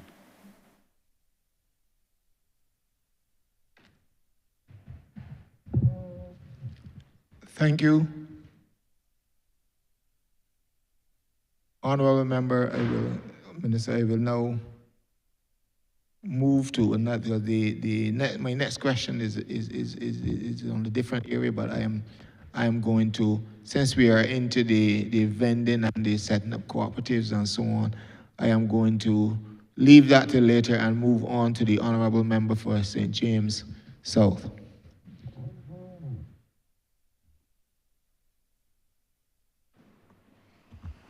Thank you very much, Chair. I just want to offer congratulations to the team. A lot of very good work has come forward, and I just have two areas that I want to speak to in relation to some work that you've done. I was very pleased to hear about the MSME strategy and the wonderful things that are going to be done that will help to transform small businesses. And we know that they form the backbone of the economy when you take them all together, and therefore they're very important. So I wanted to hear some more on, if you're at liberty, to share what are some of the things now that will happen for that MSME sector that will help to transform it and help to make them feel a part of the Barbadian prosperity and be able to participate in the opportunities that will be coming the way of our economy. Thank you very much, Honourable Member, and I know that small business is very close to your heart.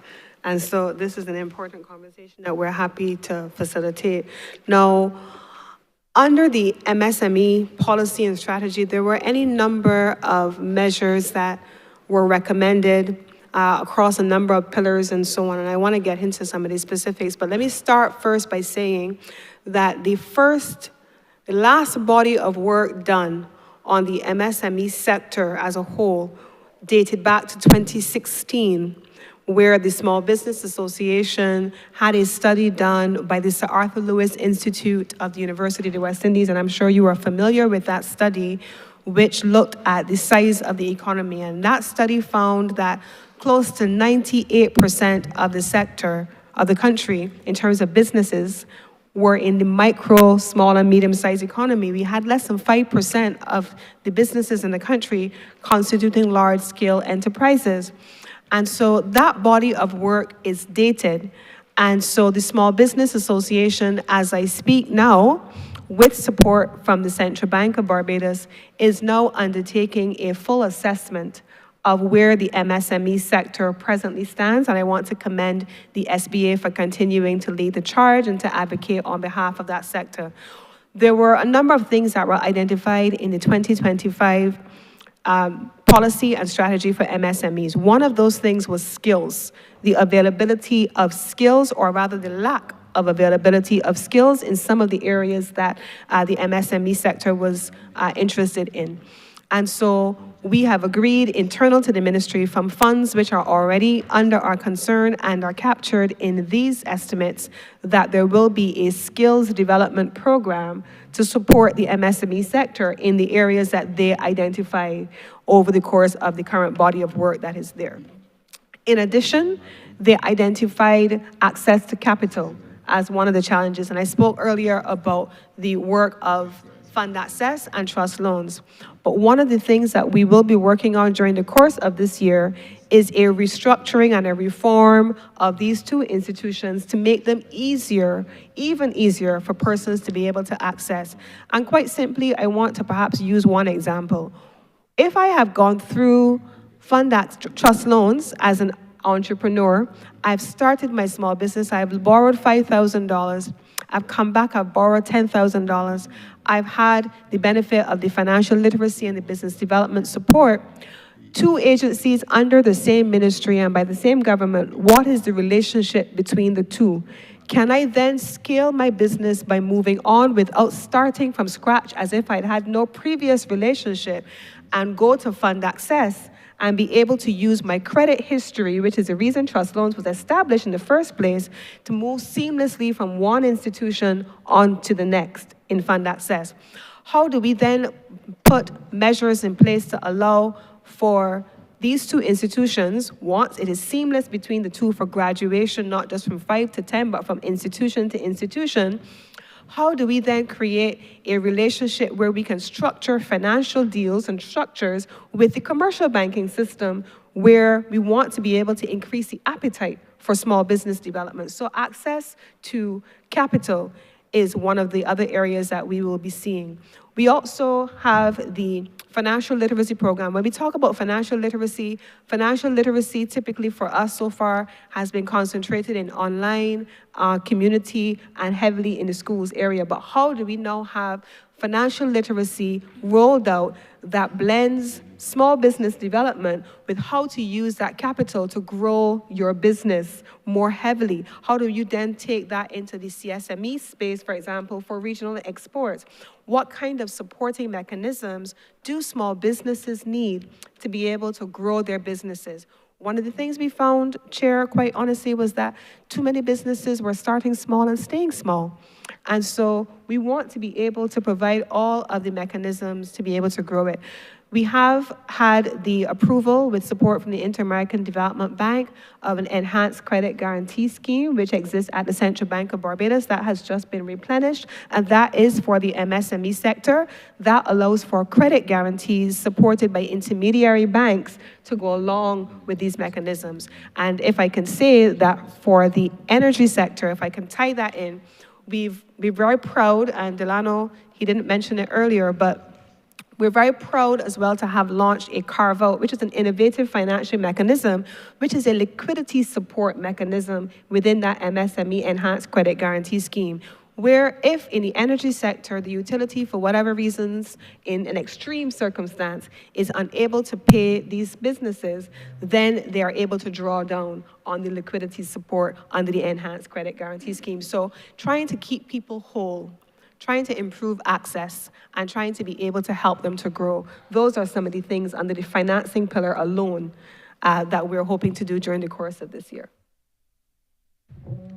Before you continue, Honourable Member for St. James South, I want to acknowledge the presence of the Honourable Minister of State for External Affairs, Pabitra Margarita, who today accepted the honor of the Pride of Barbados, the Freedom of Barbados Award in recognition. He did this on the behalf of President Modi from in India, who, because of their work in recognition of India's support for Barbados during the COVID-19 pandemic, and we want to welcome him, the Minister of State for External Affairs, Pabitra Margarita. We want to welcome him here in the House with us today. Thank you. You may proceed, Honourable Member. Mr. Chair, and I want to personally extend our welcome as well. The other question, very, very happy with what we're looking at with the MSME sector and looking to deal with the critical things that really hold them back. But one of the areas that I've always been concerned about is the area of services. Barbados, whenever we've done studies, it has been noted that we have a potential competitive advantage in services. And therefore, it would seem to me that making more investments in the services industries will be helpful in helping us to broaden from just tourism and financial services, but to be able to pursue other services that can grow because we have people with skills and knowledge, etc. So I want to ask the question. I believe that you mentioned earlier that there's going to be some provision. What I wanted to know is, can you share with us what specific plans for assisting and growing the services sector we can look forward to in this year so that we can see that the services industries can really grow and earn? So thank you, Honourable Member and Chairman. I'm going to answer the question in two ways. One, there is a dedicated agency in the business support community called the Barbados Coalition of Service Industries. I happen to know the institution quite well. And we have this year, in our estimates of expenditure, increased our allocation to the BCSI so that we can have that institutional strengthening. We have historically, over many years, looked at the question of services across the government in a very disaggregated way. And so you have had the international business unit of this ministry, which looked at financial services specifically, but did not necessarily have an orientation for services more broadly. Then you had the Division of Foreign Trade within the Ministry of Foreign Trade that looked at the export of services. At some point in time in the past, there was a services unit within the BIDC Export Barbados space, and that has evolved. And so we took a determination during the course of this year to do two things. One, since the global supply chain, the UNCTAD Supply Chain Forum in Barbados, we have seen that the international community has moved away from measuring and treating to services as a standalone sector, but a part of the global value and supply chains. And so we have looked at how Barbados can be integrated into those value and those supply chains, and then what are the domestic requirements of services to be able to make that effective. To that end, Chairman, the institutional strengthening for the BCSI is meant to allow for that dedicated focus for the first time now to have government financially supporting BCSI to anchor the services development agenda in the country. So this year, we will see the development of a national services development strategy that is meant to be led by the BCSI with that institutional support. They're also supporting the development of the professional services in a number of areas. There's work that has already started with the Ministry with responsibility for planning, with the country under the umbrella of the registration of service providers and the movement of service providers in the CSME. That work is going to be anchored with the BCSI and the Business Barbados agency. So this year, we're going to be moving into that policy development and that execution framework that I have just outlined. And last question, staying with services, the online presence gives us the capacity to deliver services in a more seamless way without having to move.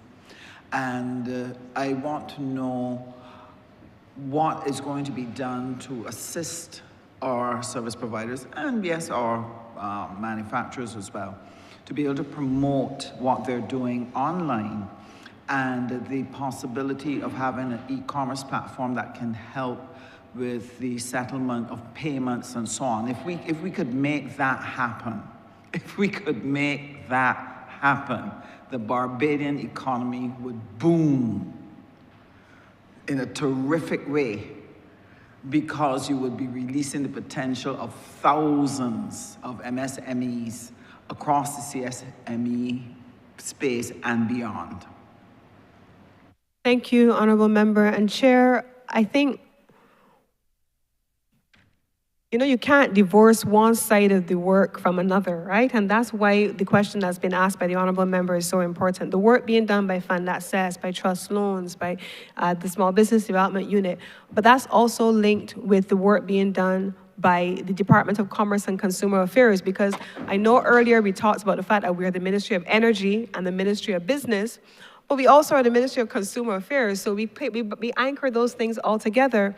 And during the course of this year, one of the things that we're quite proud of, and I'm going to ask Mr. Bertram Johnson to get ready to speak, we launched a platform which is called Price Check, which focus on making available to Barbadians prices wherever they were. You can go online and you could be able to put together your items.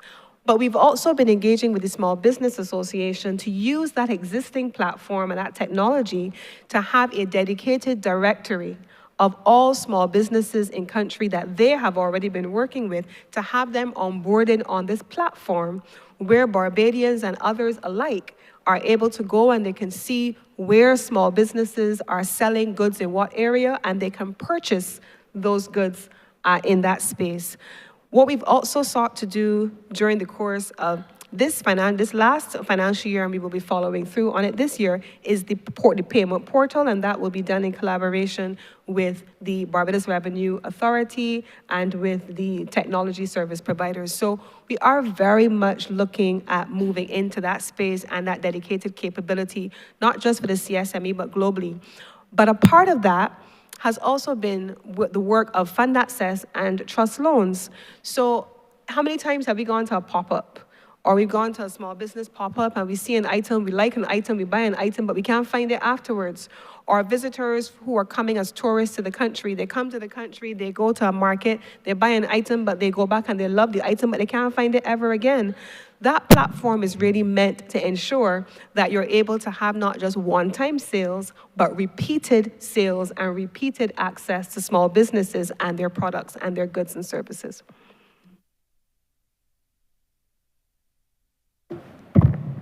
Thank you. Bertram Johnson, Director of Commerce and Consumer Affairs. Good afternoon, Chair. Good afternoon, Ministers. Good afternoon, colleagues. It is indeed a privilege to speak this afternoon on Price Check. I just want to say that Price Check got its genesis basically from monitoring the compact program in which government would have said when we was going through a period of uncertainty due to global inflated prices. And out of that, we thought that we would advance government's trust in terms of digitizing services to the public. How do we digitize our services from the Department of Commerce? And hence, Price Check was birthed. Price Check is a web-based application which allows us to seamlessly share to the public on a platform called pricecheck.gov.bb the information of the movement of prices every 2 weeks or every month that we capture on 47 essential items, or even on the broader basket, which captures over 300 products. We thought that that intervention would be useful because it gives the citizens and people of Barbados the opportunity to monitor prices across the platform of retail supermarkets in which we monitor via the Miscellaneous Control Act, in which we have provisions to do such. To date, that has been a tremendous success, as the Minister has stated. To date, my data is showing me personally that we had over 80,000 visitors and 713,000 hits within four months. That's a necessary condition, but it's not a sufficient condition, as the economists will say. And what we sought to do is, how can the Minister say, in terms of your question, Minister, on board of the services, we are working assiduously with the Heart and Stroke Foundation. We can all agree that the NCDs, is something that affects everyone, and how do we work with them to onboard even promoting healthier choices and monitoring the prices of healthier choices on Price Check platform. We are also working with the Small Business Association, as the Minister said, to onboard the online registry of small businesses so that you can go to one space and have all of that information on a digitized platform of all the small businesses. We are also in consultation with the Trust Loan. We believe that we have many small businesses in Barbados that are doing tremendous job, and we would have seen that through COVID. And how do you promote those persons to make them more effective as entrepreneurs and internationalize them personally, because anyone over the globe now can see their profiles. Price Check now have developed also, and we'll be launching that hopefully next week, a small business page where when you go on to Price Check, there will be a small business page that you will see small businesses and the content and what they're proposing to sell on a digitized platform that anyone using your tablets, your computers can see and have access to that. We think that this is a great move as we try to work with our consumers. But beyond that, Minister, we're also working with our retailers. We believe the way that we capture data now, where our inspectors go around and collect data at supermarket has become anachronistic. I think that's the new modern word that they use. So we're looking now to have point of sale information where we will have the POS information speaking to price check, and automatically that be updated. And that speaks to the power of digitization, as the minister is urging us to move towards, which yields to the efficacy and the efficiency and timeliness of providing data to the public. So I will rest there, and if there's any further questions, I will come back. Thank you. Thank you so much, and let me heartily congratulate you on over 80,000 people checking on price check. That is success indeed, and all of this will help to transform Barbados and the Barbadian economy. Thank you, Minister. Honourable Member for St. John.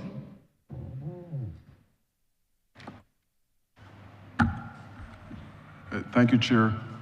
3 youth-related questions. Minister, you mentioned just now in relation to the MESE. My question is, note that I have the Youth Entrepreneurship Scheme within my ministry, but in relation to scale, how is it possible for, Sandra, the mic off? How is it possible for my ministry to engage with yours in relation to working with some of those youngsters who were coming through Project Dawn, 41 businesses? How can we work together to impact that particular grouping? Thank you, Honourable Member. It's actually very easy to do. I believe the Honourable Deputy Prime Minister has already shown the way forward in that regard. And so with the entrepreneurs who are coming forward now with the road maintenance program, those persons have very much been integrated with the ministry's teams to be able to support the development of how to start a business, how to grow a business. They've had the benefit of the financial literacy program. Under the Ministry of Youth, Community Affairs and Sport, we have not just the YES, but also the Barbados Youth Business Trust, and they also work relatively closely with the ministry, but we are quite amenable to even deeper collaboration between the Fund Access and the Trust Loans Program to be able to build out an even more coherent development to supporting the persons coming out of Project Dawn. I believe the graduation saw a large number of young people interested in coming into business, and certainly with the allocation of financial resources to both Fund Access and Trust Loans in these estimates of expenditure this year, we want to be able to see even more of your graduates, and I want to take the minute to congratulate you on the successful closure of the first phase of that program and the graduation that you held just a few weeks ago. Thank you, Minister. At least one member in the chamber would be aware that ministries collaborate. My second question to you is in relation to your financial literacy program.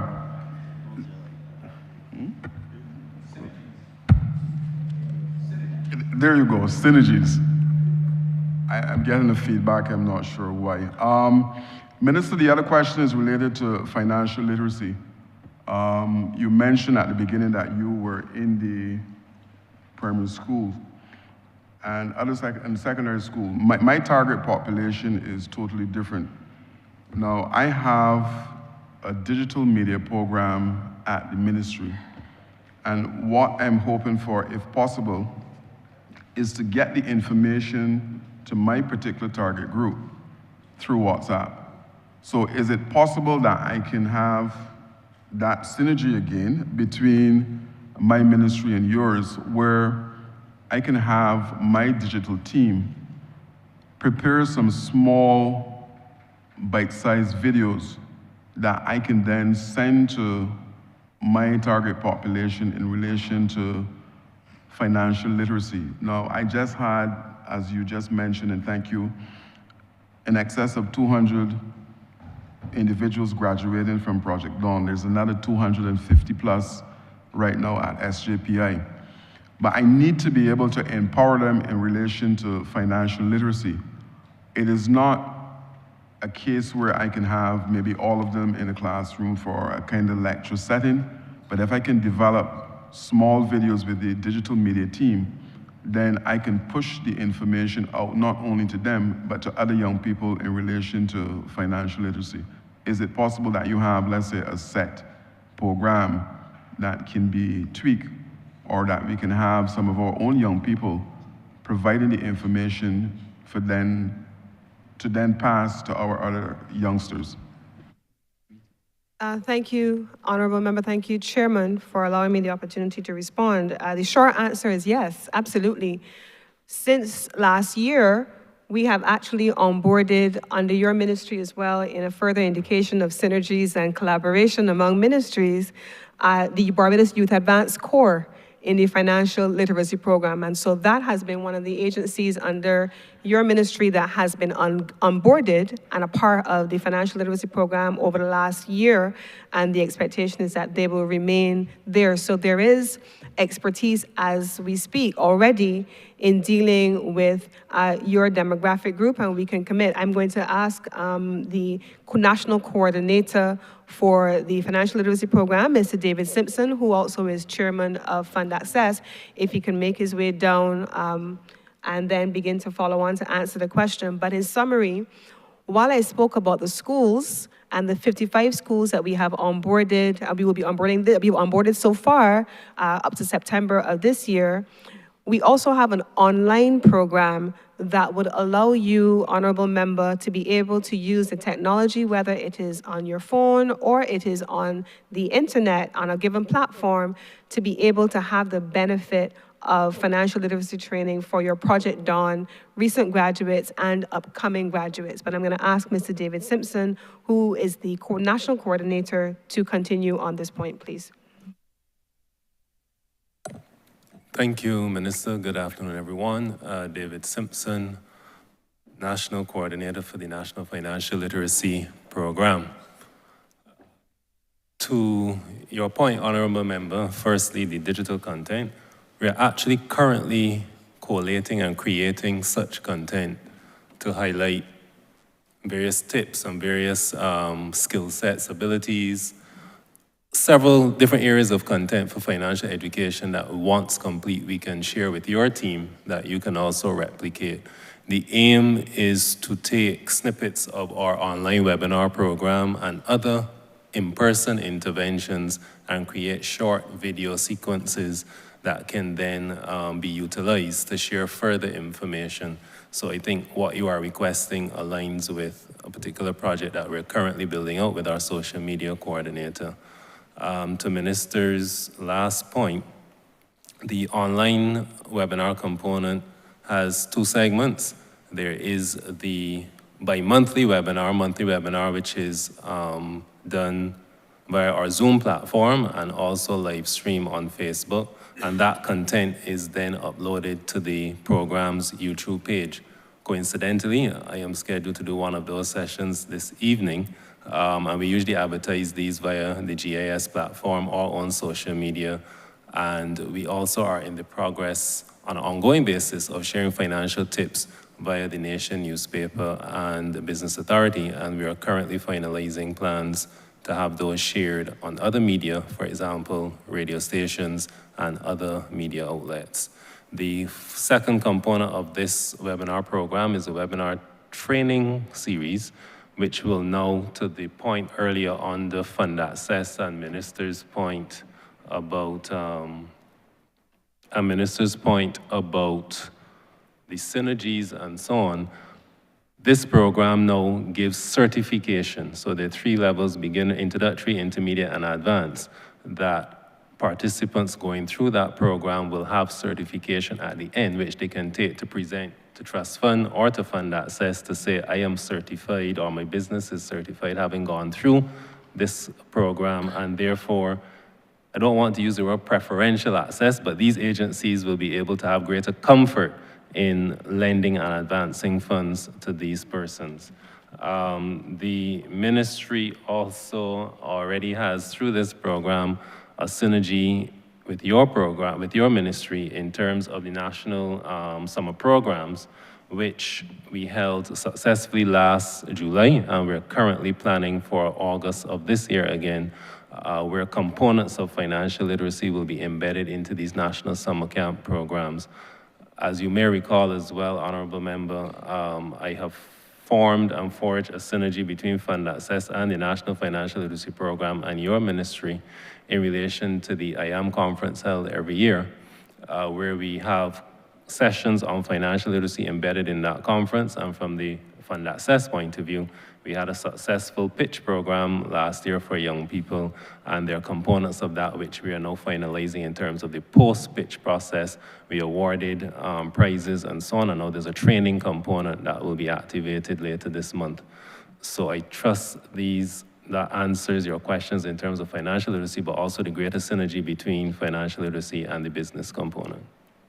Just if I can, if I may, Mr. Chairman, I do want to take a moment, though, to celebrate the team. It has been a small team, again, just like everything else in this ministry, but they really, when I talked about starting out with 6 schools in particular and scaling up to 55 in the last year, that really has been driven by a team led by Mr. Corey Worrell, who has anchored that outreach, and a very small team around him, the online rollout and the overall management of the program. You just heard from the national coordinator, Mr. David Simpson. And so we're very proud of the rollout in the schools, very proud of the rollout in the National Summer Camp program under flight, very proud also of the Brown Bag series that we have had for public servants at lunchtime. You come, you get a brown bag, and we do financial literacy for public officials as well.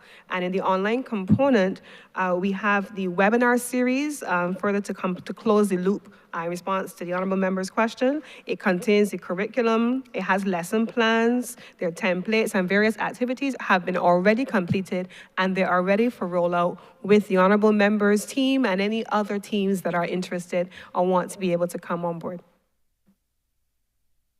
Thank you, Minister. What Mr. Simpson said is important for me because, like I said, my particular demographic is a little outside the school system. So if I can have the WhatsApp where everybody is checking, then I think that we can impact some young people. My last question is in relation to jobs in the energy sector. Like I just mentioned, Project Dawn is wide in terms of its training. So I'm wondering if you can identify some areas that I should probably pay some attention to in terms of training up youngsters for that particular sector, because we know that the renewable energy train is moving, and I'm not only talking here, but in the region. If we can do some training to get some youngsters up and running, I would love to know the areas that I can focus on that will provide some employment for some of my young people. Thank you very much, Honourable Member. No, I must tell you that in the energy sector, we have a real challenge with skills in the emerging technologies. Our energy mix at 2016, at 2018, at 2021, and in 2024 has evolved. And we didn't have hydrogen, for example, in 2021. We added hydrogen in 2024. And so the skills in hydrogen don't presently exist. So immediately, that's one of the areas that I spoke about earlier in response to another member's question, where we have a program that we are now going to be looking at to roll out, to scale up the skills in that area. We also do not have a lot of expertise on island in the implementation of battery energy storage systems. That is a new area. In the same way that we had solar PV installers emerge as a small business segment in support of the energy transition, the expectation is that in these new technologies and in the emerging technologies that there will absolutely be a need for skills to be rolled out.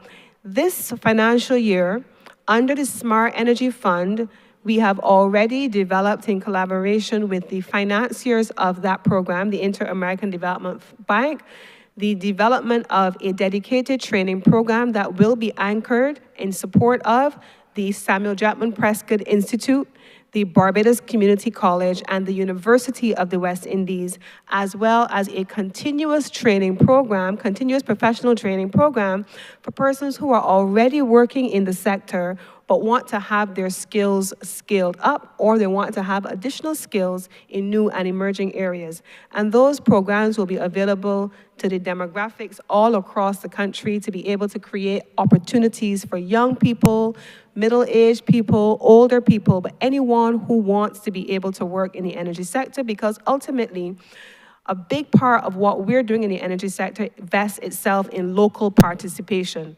Having communities have the capacity to participate in the ownership of their own assets, our own sun, our own wind, the engagement in all of the emerging technologies, and we want to be able to have locals who are competent, not just business owners, but competent technologists who can themselves then service the energy transition agendas, not just locally, but globally, because Barbados is, in our mind, meant to be the hub for energy transitions and energy transition skills. Thank you, Honourable Minister. Chair, I yield back. Honourable Leader of Government Business. Thank you, Mr. Chairman. I beg to move that you do not report progress to His Honour the Speaker and beg leave to sit again. The question is that I do not report progress to His Honour the Speaker and beg for leave to sit again. All honourable members in favour, say aye. Honourable members against, say no. Methinks the ayes have it.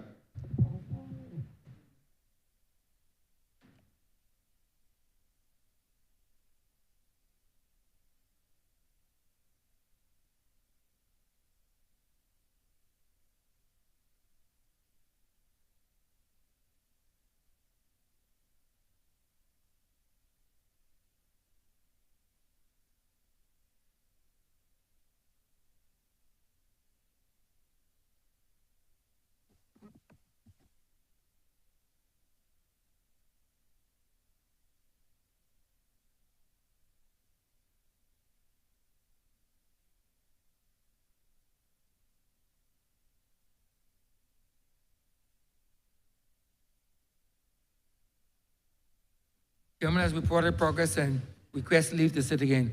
Honourable Leader of Government Business. Thank you, Mr. Speaker. I beg to move the suspension of the House until 2:45 p.m. Question is that this Honourable Chamber be suspended until 2:45 p.m. All those honourable members in favour, please say aye. Those against, please say no. We think the ayes have it. This Honourable Chamber stands suspended until 2:45 p.m.